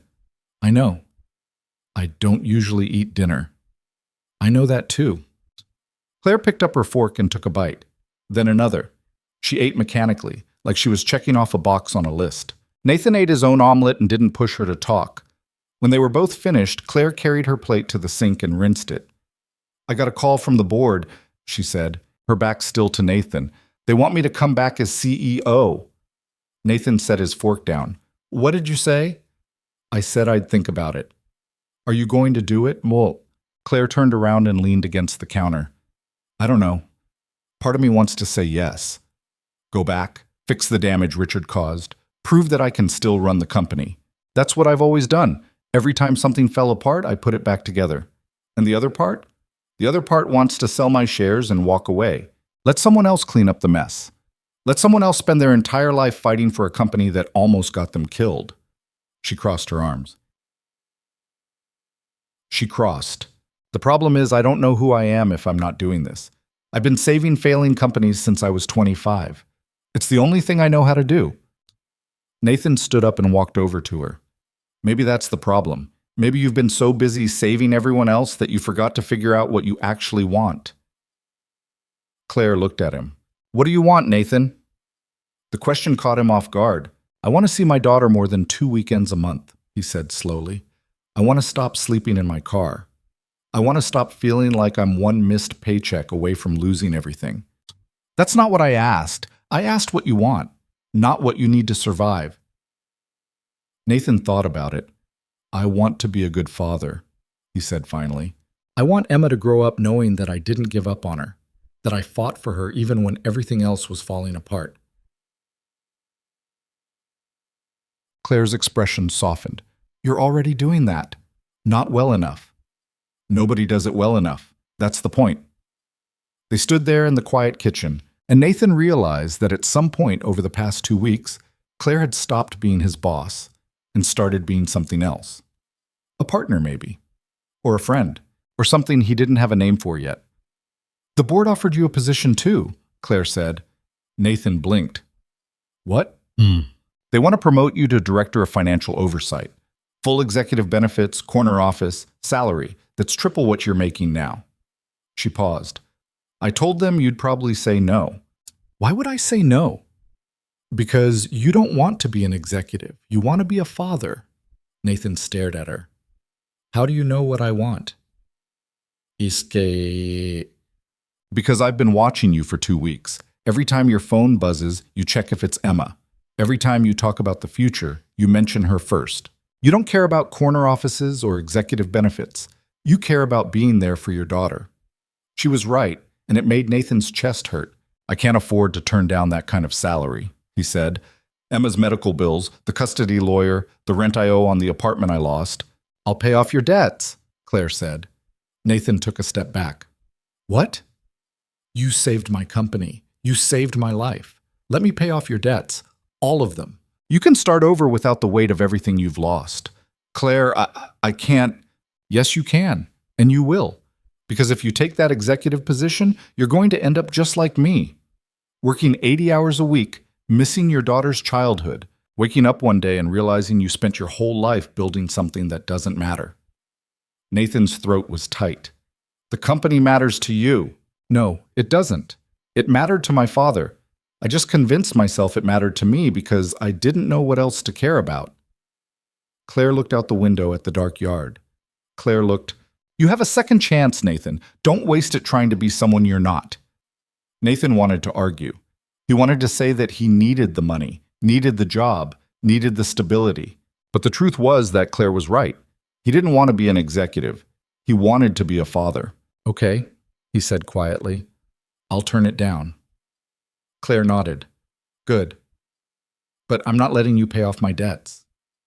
Yes, you are. Claire, consider it severance pay for saving my life twice in 1 week. Nathan laughed despite himself. That's not how severance works. I'm the former CEO. I'll make it work however I want. Emma came home the next day. Nathan's ex-wife drove her down from Wisconsin and dropped her off at Claire's house without coming inside. She gave Nathan a long look through the car window, like she was trying to decide if he'd finally gotten his act together, then drove away without a word. Emma stood on the front steps with her backpack and her stuffed rabbit, and a look on her face that said she wasn't sure what was happening, but she was trying to be brave about it. Hey, sweetheart, Nathan said. Hi, Dad. He knelt down and hugged her, and she wrapped her small arms around his neck and held on tight. I missed you, Nathan said. I missed you too. When they pulled apart, Emma looked past him at the massive house behind them. Is this where you live now, she asked. No, I'm just staying here for a little while. It's really big. Yeah, it is. Emma looked uncertain. Can I see inside? Nathan took her hand and led her through the front door. Claire was waiting in the foyer, standing stiff and awkward like she'd never been around a child before and wasn't sure what the protocol was. "Emma, this is Claire," Nathan said. "Claire, this is my daughter." Emma stared up at Claire with wide eyes. "You're really tall."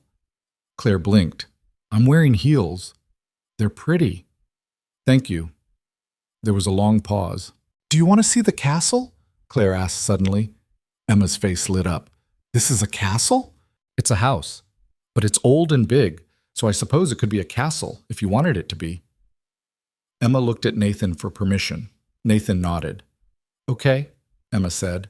Claire led them through the house, pointing out rooms and hallways like she was giving a museum tour. Emma asked 100 questions. Why are the ceilings so high? Why are there so many paintings? Why don't you have a TV in the living room? Claire answered each one seriously, like Emma's questions were the most important thing she'd heard all day. They ended up in the kitchen, where Claire pulled out a stool so Emma could sit at the island. "Are you hungry?" Claire asked. Emma nodded. Claire opened the refrigerator and frowned. "I don't have much. I could make eggs." "I like eggs." Hoot. Nathan watched Claire make scrambled eggs for his daughter, and something in his chest loosened. He'd spent the past month terrified that he was failing Emma, that she was growing up watching him fall apart, that he'd never be able to give her the stability she deserved. But sitting here in Claire's kitchen, watching his daughter eat eggs and talk about school and ask Claire if she'd ever seen a real dragon, Nathan realized that maybe stability wasn't about having the perfect job or the perfect apartment. Maybe it was just about showing up. Emma stayed the weekend.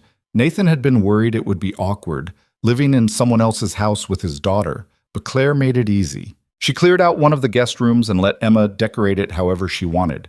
She taught Emma how to play chess on an antique board she found in the library. She even sat through a marathon viewing of Emma's favorite animated movies without complaining once. On Sunday afternoon, Nathan found Claire and Emma in the backyard, building something out of sticks and rocks that Emma insisted was a fort for fairies. "They need a place to live," Emma explained, "because winter's coming and they'll get cold." "That's very thoughtful," Claire said seriously. Nathan sat down on the back steps and watched them work. Later, after Emma had gone to bed, Nathan and Claire sat in the library with glasses of wine and the kind of comfortable silence that came from spending too many stressful days together. "She's a good kid," Claire said. "Yeah, she is. She looks like you." Nathan smiled. "Poor thing." Claire shook her head. "I mean it. She has your eyes and your smile, and that way of asking questions that makes you feel like you have to answer them honestly." "Mom, Nathan took a sip of wine. "You're good with her." "I have no idea what I'm doing." "Neither do I, but you're still good with her." Claire was quiet for a moment. "I've never been around kids much. After my father died, I threw myself into work. There wasn't time for anything else. No friends, no hobbies, no family, just the company." "Do you regret it?" "I don't know. I accomplished a lot. I saved 3 failing businesses. I became the youngest CEO in the industry. I made more money than I'll ever need." She stared into her wine glass. "But I'm 30 years old and I don't have anyone. No partner, no children, no one who'd notice if I disappeared." "I'd notice," Nathan said. Claire looked at him. "You barely know me." "I know you saved my life. I know you're brilliant and terrifying and completely insane. And I know that you spent the past week putting yourself in danger to protect me and my daughter, even though you didn't have to." "I had to. You were the only one who knew the truth. You could have turned the evidence over to the FBI and walked away. You didn't have to let me stay in your house. You didn't have to pay off my debts. You didn't have to spend your weekend building fairy forts with Emma." Claire's jaw tightened. "I don't know why I did those things." "Yes, you do." She looked away. Nathan set his wine glass down and moved to sit beside her on the couch. "You did those things because you're not the cold, emotionless person you pretend to be," he said quietly. "You did them because you care. About the company, about justice, about people who've been screwed over by systems that don't give a damn about them." "But?" Fun. Claire's hands were shaking. "If I care too much, I'll end up like my father. destroyed by people I trusted. You're not your father, and you're not going to end up like him. How do you know? Because you have people who won't let that happen. Claire turned to look at him. What people? Me, Emma, Margaret. Hell, even the FBI agents who spent 6 hours grilling you yesterday are probably on your side after what you showed them. That's not enough. Maybe not, but it's a start. They sat there in the quiet library, and Nathan realized that Claire was crying. Just a few tears sliding down her cheeks in the dim lamplight, but they were there. He didn't say anything. He just sat beside her and let her cry. On Monday morning, Claire went back to Creston Technologies. Not as CEO, not as an executive, just as a board member with voting rights and a lot of questions about how the company planned to move forward. The board had appointed Margaret as interim CEO until they could conduct a proper search. Margaret's first action was to fire everyone who'd been involved in the fraud and hire an outside firm to audit the entire company from top to bottom. Her second action was to offer Nathan his job back. Nathan turned it down. He spent the morning at the unemployment office, filing paperwork and talking to a counselor about job training programs. Then he picked up Emma from school and took her to the park. They sat on the swings together, not really swinging, just talking. "Dad, are we going to live in the castle?" Emma asked. "No, sweetheart. We're going to find our own place." "I like the castle." "I know, but it's not ours." Emma kicked at the dirt beneath her feet. "Are you and Claire going to get married?" Nathan almost fell off the swing. "What? No. Why would you think that?" "Because she looks at you the way Mom used to look at you before you got divorced." Nathan's chest tightened. "How does she look at me?" "Like you're sad and she wants to fix it." Nathan didn't know what to say to that. Emma kept swinging. "I think you should marry her. Then we could live in the castle and I could have my own room with the big windows." "That's not how it works, Em." "Why not?" "Because people don't get married just so you can have a room with big windows." "Then why do they get married?" Nathan thought about it. "Because they love each other, and because they want to build a life together." "Don't you want to build a life with Claire?" "It's complicated." "That's what Mom always says when she doesn't want to explain things." Nathan smiled despite himself. "Yeah, it is." They swung in silence for a while. "I like her," Emma said finally. "She's nice, and she makes you smile more. She makes me want to pull my hair out." "You don't have that much hair left anyway." Nathan laughed and reached over to ruffle Emma's hair. She squealed and swung higher, and for the first time in months, Nathan felt like maybe everything was going to be okay. That night, Nathan sat in Claire's kitchen while Emma did homework at the island, and Claire worked on her laptop at the other end of the table. It felt domestic in a way that made Nathan's chest hurt. This wasn't his life. This was temporary. He was staying in Claire's house until he could afford his own place, and then he'd leave and Claire would go back to being alone in her empty mansion, and Nathan would go back to being a single father, living paycheck to paycheck. Except he didn't want to leave, and he was pretty sure Claire didn't want him to go. Emma finished her homework and climbed down from the stool. "Dad, can I watch TV?" "Half an hour," Nathan said. Emma ran off to the living room, leaving Nathan and Claire alone. Claire closed her laptop. "I'm selling the company." Nathan stared at her. "What? What? "I'm selling my shares to Margaret. She's been with Creston for 20 years. She cares about it more than I do. And she'll actually be there to run it instead of hiding in an empty house pretending she's fine. Claire, I've already talked to the lawyers. The sale will go through next month." Claire stood up and walked to the window. "I'm done, Nathan. I'm done fighting for something that was never really mine to begin with." "What are you going to do?" "I don't know yet. Maybe nothing for a while. Maybe travel. Maybe figure out who I am when I'm not trying to save everyone." Nathan joined her at the window. "That sounds terrifying." "It is." Claire looked at him. "Come with me." Nathan's heart stopped. "What?" "You and Emma. Come with me. We'll travel, see the world, figure out what we actually want instead of just surviving." "Claire, I can't." "Why not? You don't have a job, you don't have an apartment. The only thing keeping you here is Emma's school, and she can study anywhere. That's insane." so was everything else we've done in the past 2 weeks. Nathan wanted to say yes. He wanted to grab Emma and Claire and disappear into a life that didn't involve parking garages and death threats and corporate fraud. But he couldn't.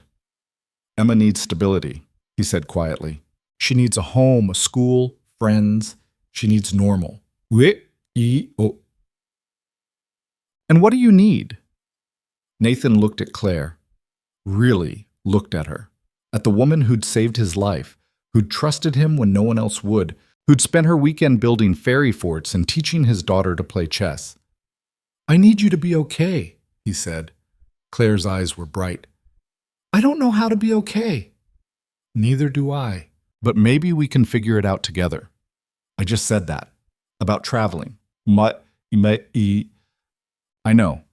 And I'm saying we can figure it out here. In Chicago. With Emma in school and both of us trying to build something that isn't falling apart. Claire was quiet for a long time. I don't know how to do that, she said finally. Neither do I. But I know I don't want to do it without you. Claire turned to face him fully.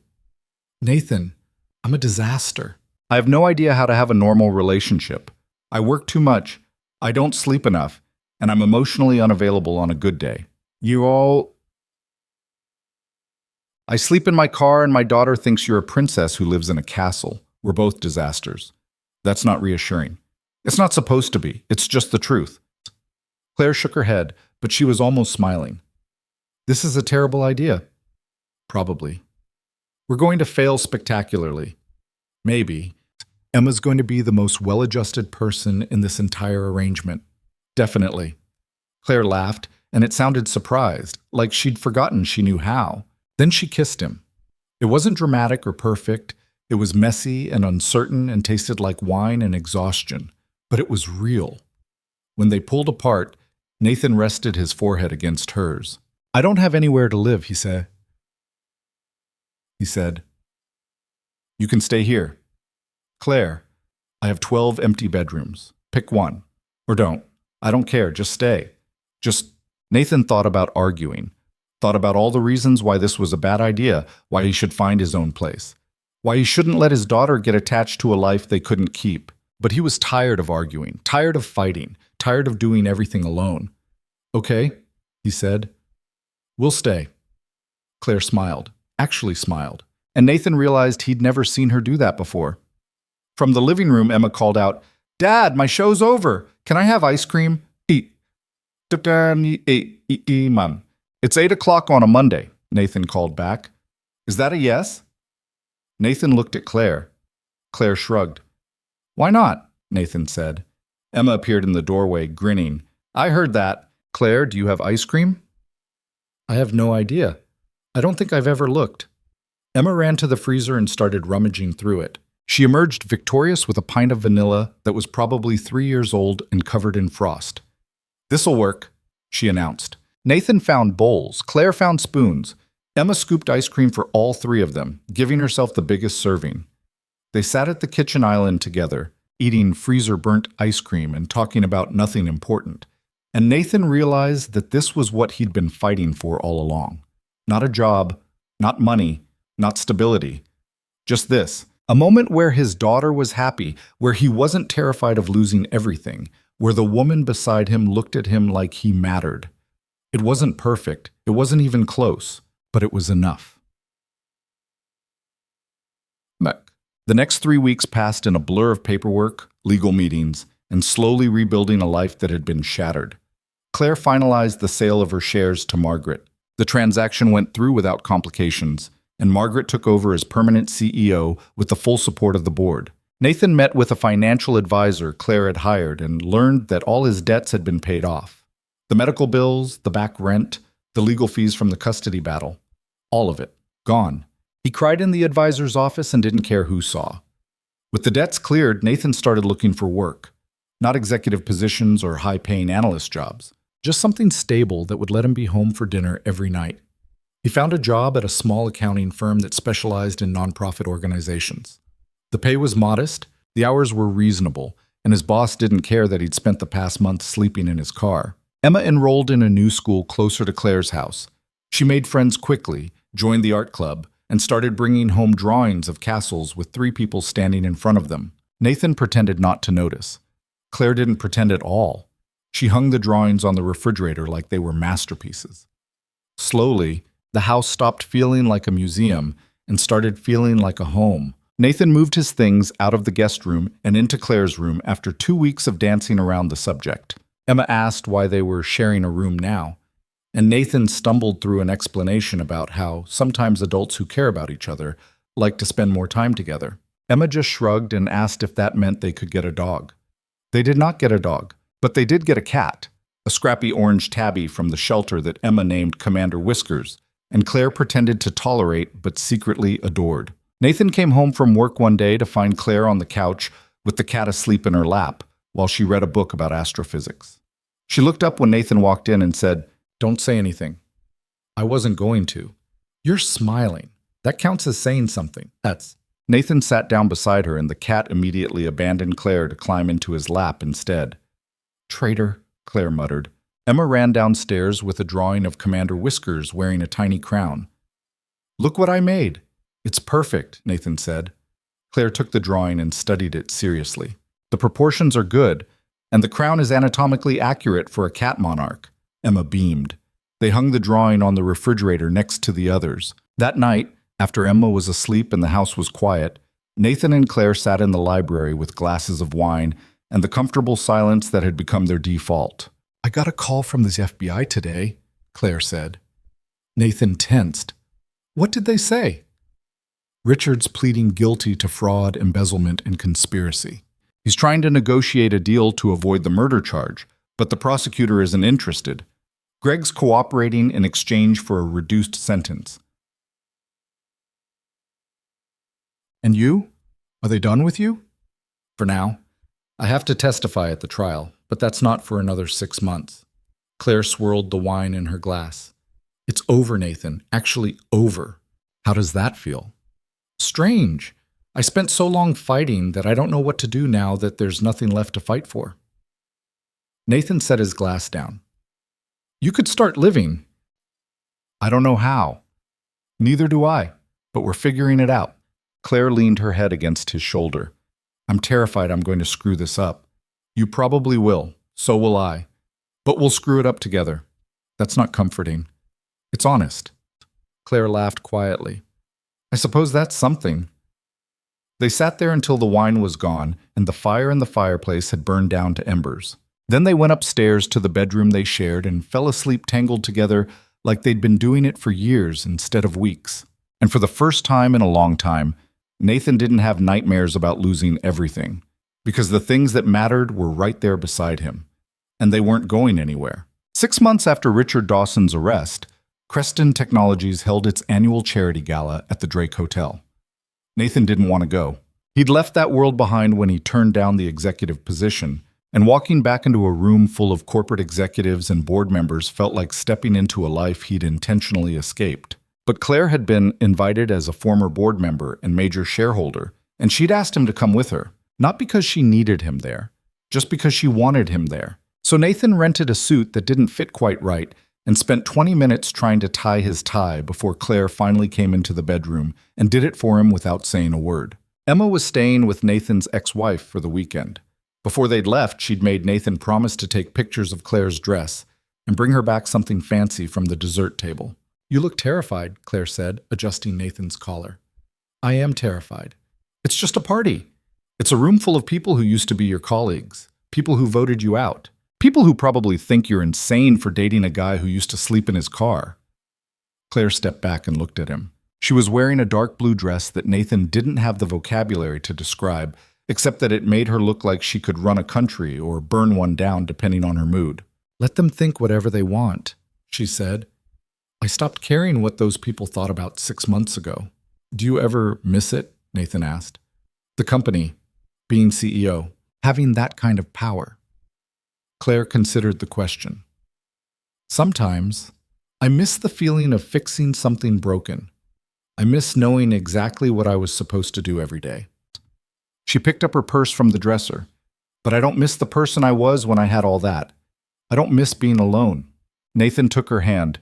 "You're not alone anymore." "I know." Claire squeezed his hand. That's the terrifying part.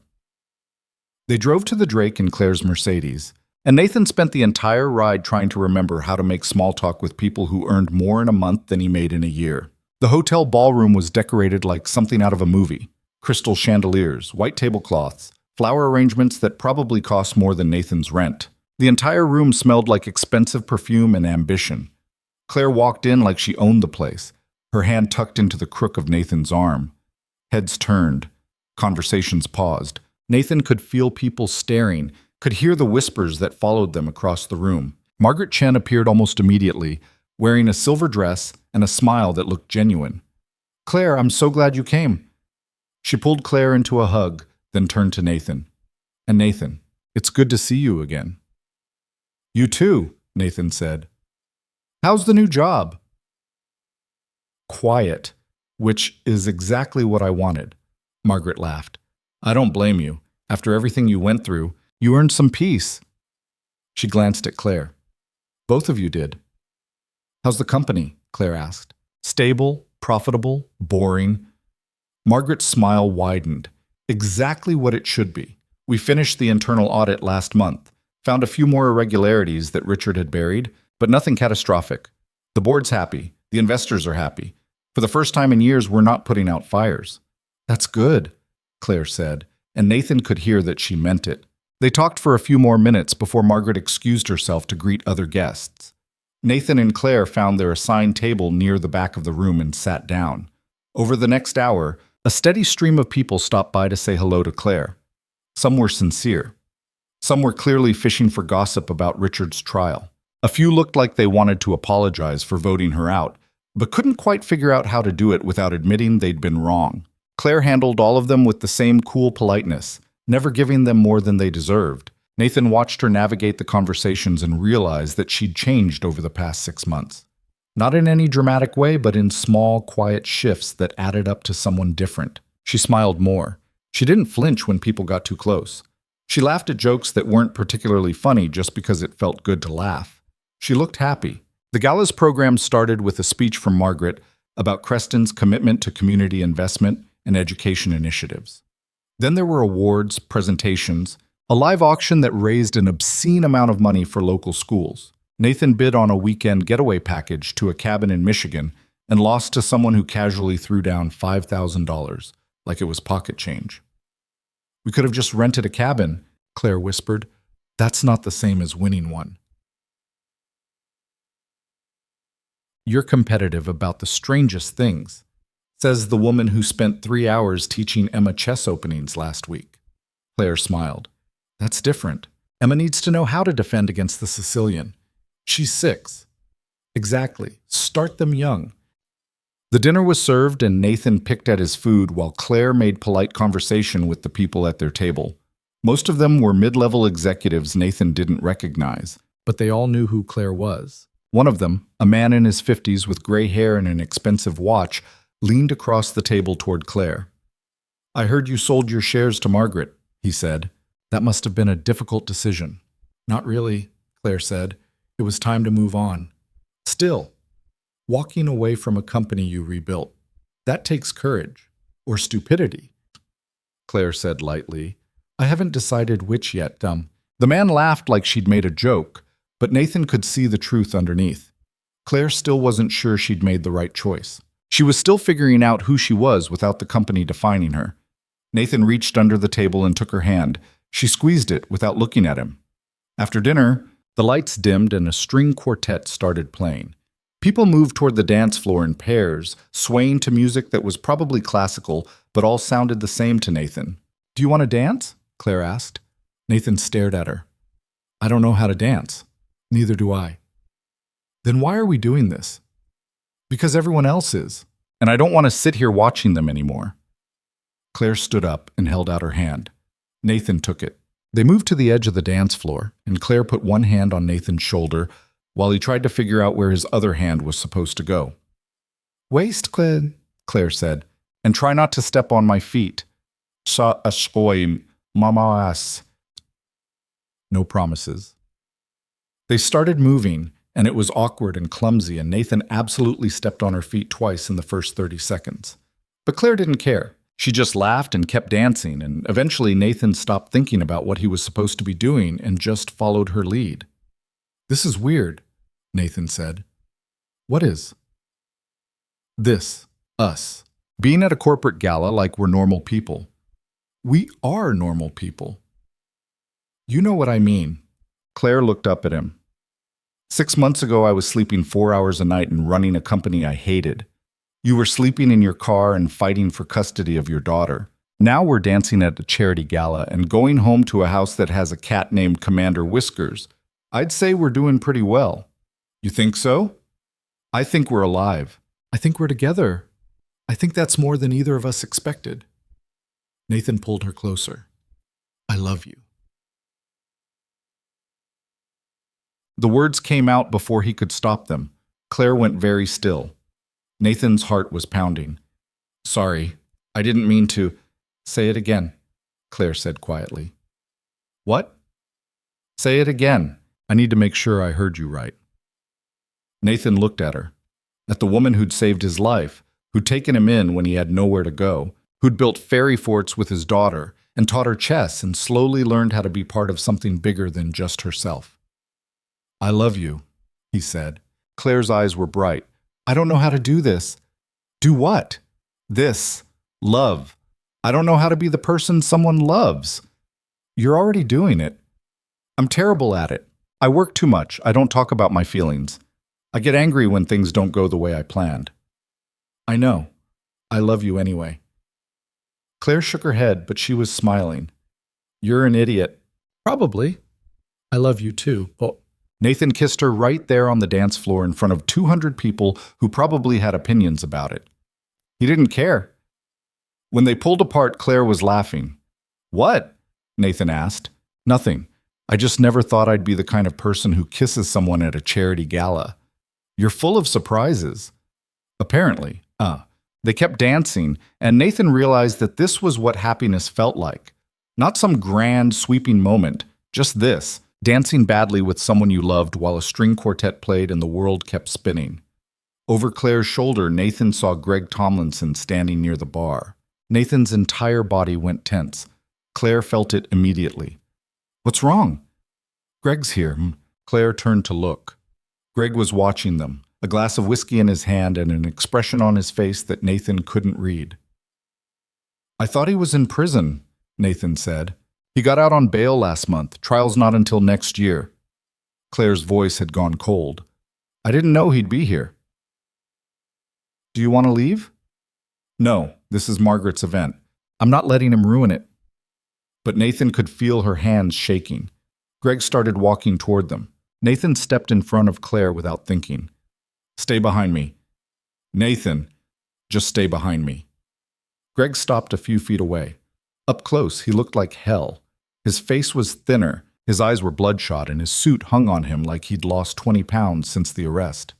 Claire, he said. His voice was rough. Can we talk? No, Claire said. Please, just 5 minutes. You don't get 5 minutes. You don't get anything. Get sit, papase imagtet. Greg's jaw tightened. I know I screwed up. I know I betrayed you. But I need you to understand. Understand what? That you helped Richard steal from the company? That you covered up fraud and murder? That you threatened Nathan's daughter? I didn't know about the murder, Greg said quickly. I swear I didn't know Richard was going to kill Archer. I thought it was just financial fraud. You thought you'd get away with it, Claire interrupted. You thought you could help destroy the company, collect your payout from Langford, and walk away clean. The only thing you didn't plan for was getting caught. Greg flinched. I'm sorry. You're sorry you got caught. That's not the same thing. Claire, please, get away from her, Nathan said. Greg looked at him like he'd forgotten Nathan was there. This doesn't concern you. Yeah, it does. You tried to destroy her company. You threatened my daughter. So, yeah, it concerns me. I never threatened. Someone sent me a text saying they'd hurt Emma if I didn't stop digging. That text came from a burner phone purchased 2 blocks from your apartment. The FBI has the receipt with your credit card on it. Greg went pale. Get away from her, Nathan said again, and don't come near us again. What?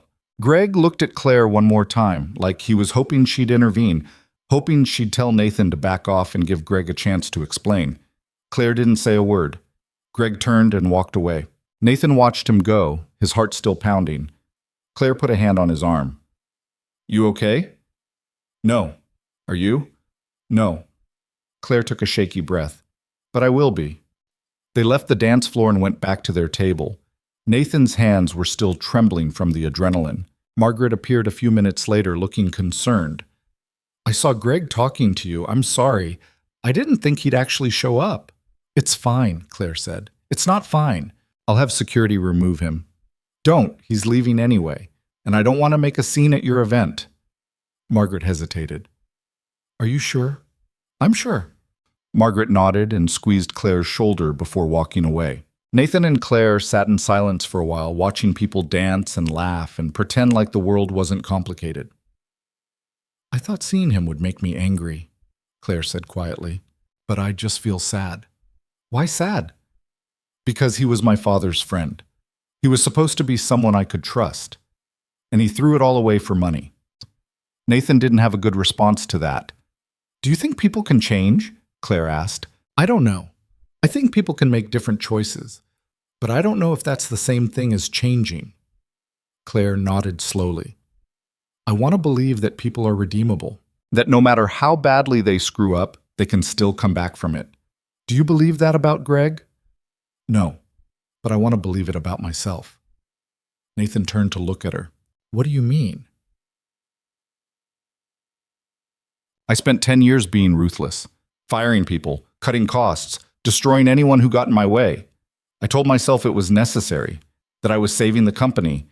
But the truth is I was just scared of failing like my father did, scared of being vulnerable. So I built walls and convinced myself that being alone was the same as being strong. She looked at Nathan. You tore down those walls, you and Emma, and now I'm terrified that I'm going to revert back to the person I was, that I'm going to push you away because that's what I know how to do. Nathan took her hand. You're not going to do that. How do you know? Because you're here.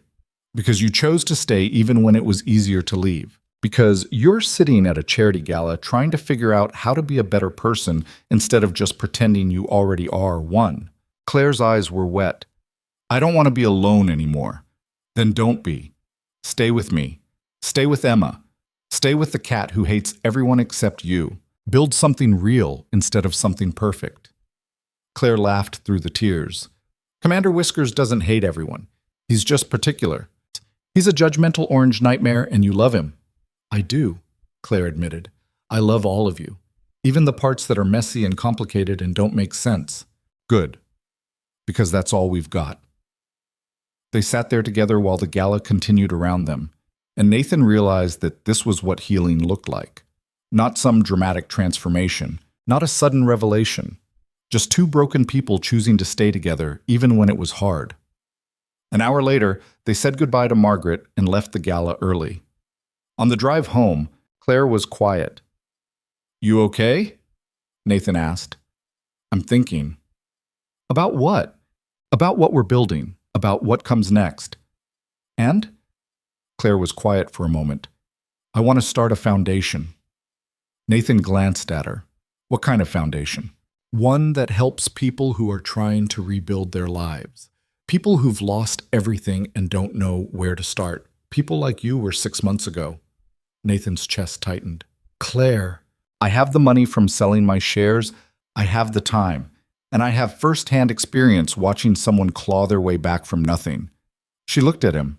I want to use what I have to help people who don't have anything.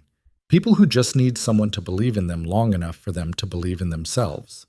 Nathan had to pull the car over because his eyes were blurring with tears. That's a good idea, he said. You think so? I think it's the best idea you've ever had. Claire smiled.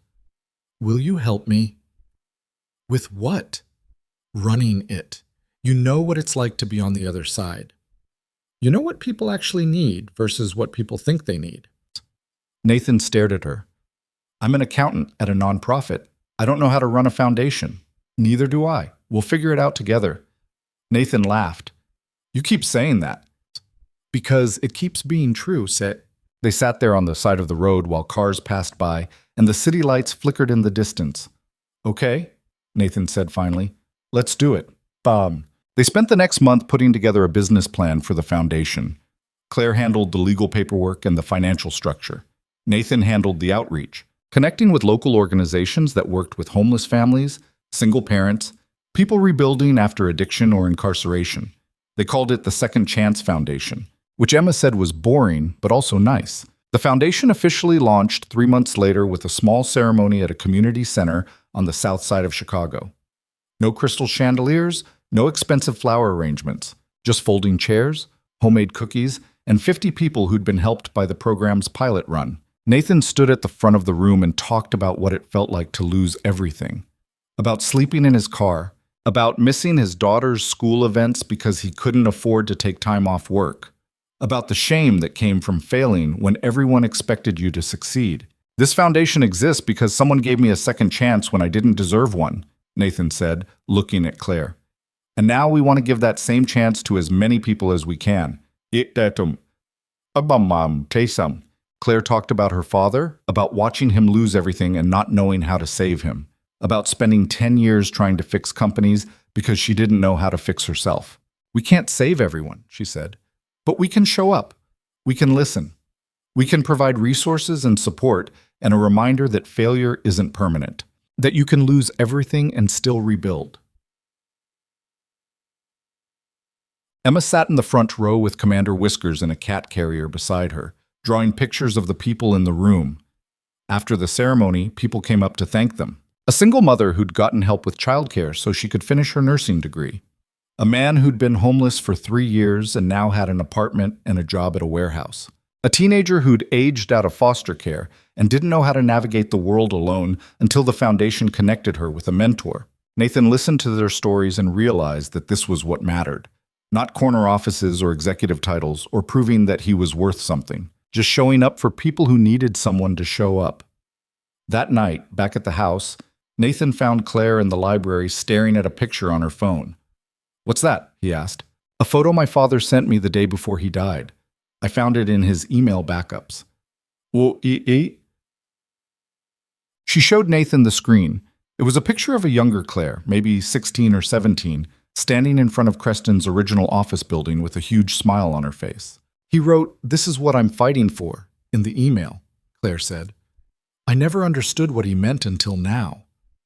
What did he mean? He wasn't fighting for the company. He was fighting for me, for the future he wanted me to have. Claire set the phone down. "I spent 10 years trying to save his company because I thought that's what he would have wanted. But what he actually wanted was for me to be happy." "Are you happy?" Nathan asked. Claire thought about it. "I'm getting there." Nathan sat down beside her. "Me too." They sat in comfortable silence for a while, listening to Emma play with the cat upstairs. "I got a call from my ex-wife today," Nathan said. Claire looked at him. "What did she say?" "She said Emma's been different lately, happier, more confident. She wanted to know what we were doing differently." "What did you tell her?" "I told her we were just showing up, being present, not trying to be perfect." "And what did she say?" "She said, whatever we're doing, keep doing it." Nathan smiled. "She also said Emma won't stop talking about you. Apparently you're the coolest person Emma knows." Claire laughed. "Emma has low standards. Emma has excellent taste. She named our cat Commander Whiskers." "Like I said, excellent taste." Claire leaned her head against Nathan's shoulder. "I never thought I'd have this." "Have what?" "A family, a home, someone who loves me even when I'm difficult." "You're always difficult." "I know, but you're still here." "Yeah," Nathan said, "I am." 1 year after Richard Dawson's arrest, the trial finally began. Nathan and Claire both testified, walking the jury through the evidence, the emails, the transactions that had nearly destroyed Creston Technologies. Richard sat at the defense table looking smaller than Nathan remembered, like the year in jail had hollowed him out from the inside. The trial lasted 3 weeks. The jury deliberated for 4 hours, guilty on all counts. Richard was sentenced to 25 years in federal prison. Greg got 12 years for his role in the conspiracy. Two other executives who'd helped cover up the fraud got lighter sentences in exchange for their cooperation. When the verdict was read, Claire didn't react. She just sat in the courtroom gallery with Nathan's hand in hers and let out a long, slow breath. Outside the courthouse, reporters swarmed them asking for comments. Claire gave them one sentence. Justice was served.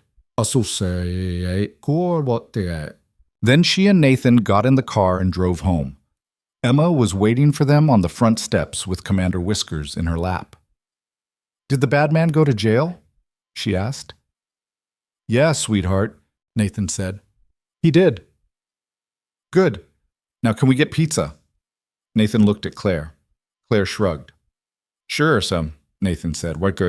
We can get pizza." They ordered too much food and ate it in the living room while watching a movie Emma picked. Commander Whiskers stole pepperoni off Nathan's plate. Claire fell asleep on the couch halfway through.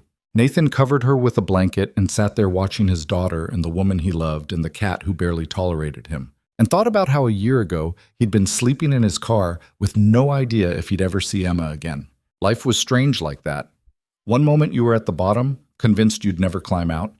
The next moment you were sitting in a house that felt like home, surrounded by people who chose to love you even when it was hard.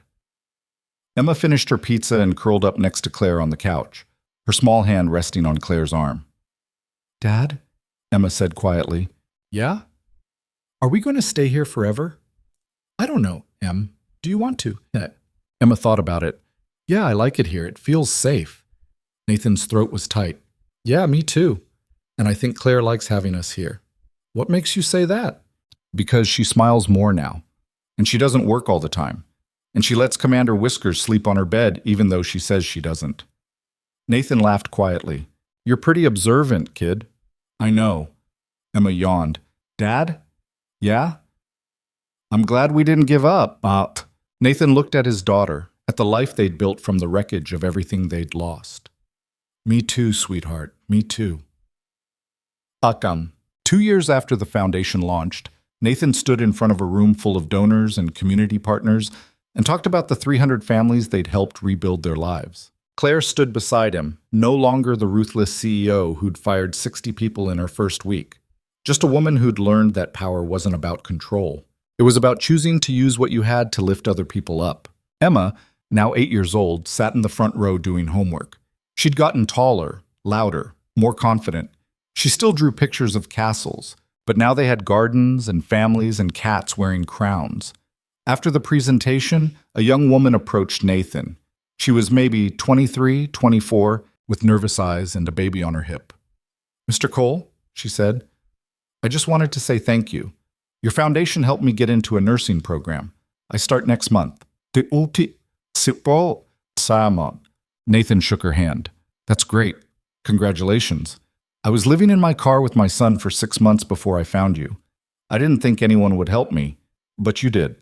Nathan's chest hurt. "I know what that's like. I'm glad we could help."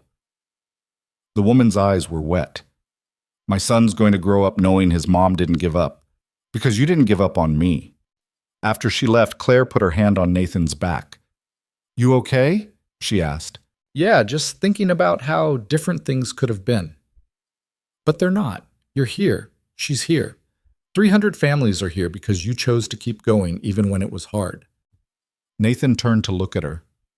"We chose to keep going." "Okay, They walked out of the event together, Emma between them holding both their hands. On the drive home, Emma fell asleep in the back seat and Nathan carried her upstairs to her room. He tucked her in, kissed her forehead, and stood there for a moment just watching her breathe. When he came back downstairs, Claire was in the kitchen making tea. "She's getting so big," Nathan said. "I know. It's terrifying." "You're good with her." Claire smiled. "She makes it easy." Nathan walked over and wrapped his arms around her from behind. "Thank you." "For what?" "Well, for saving my life. For giving me a second chance. For teaching me that falling apart doesn't mean you're broken forever." Claire turned around to face him. "You saved my life too, you know." "How?" "You reminded me that there's more to living than just surviving, that it's okay to be vulnerable, that letting people in doesn't make you weak." She kissed him softly. "I love you," she said. I love you too. You chân. They stood there in the quiet kitchen, holding each other while Commander Whiskers meowed from his perch on top of the refrigerator. And Nathan realized that this was what redemption looked like. Not some grand gesture, not a moment of revelation. Just two broken people who'd chosen to heal together, building something real from the wreckage of everything they'd lost. The past would always be there. The mistakes, the failures, the nights sleeping in cars, and the years spent hiding behind walls of their own making. But the future was theirs to create. And for the first time in his life, Nathan wasn't afraid of it anymore. Because he wasn't facing it alone. He had Claire. He had Emma.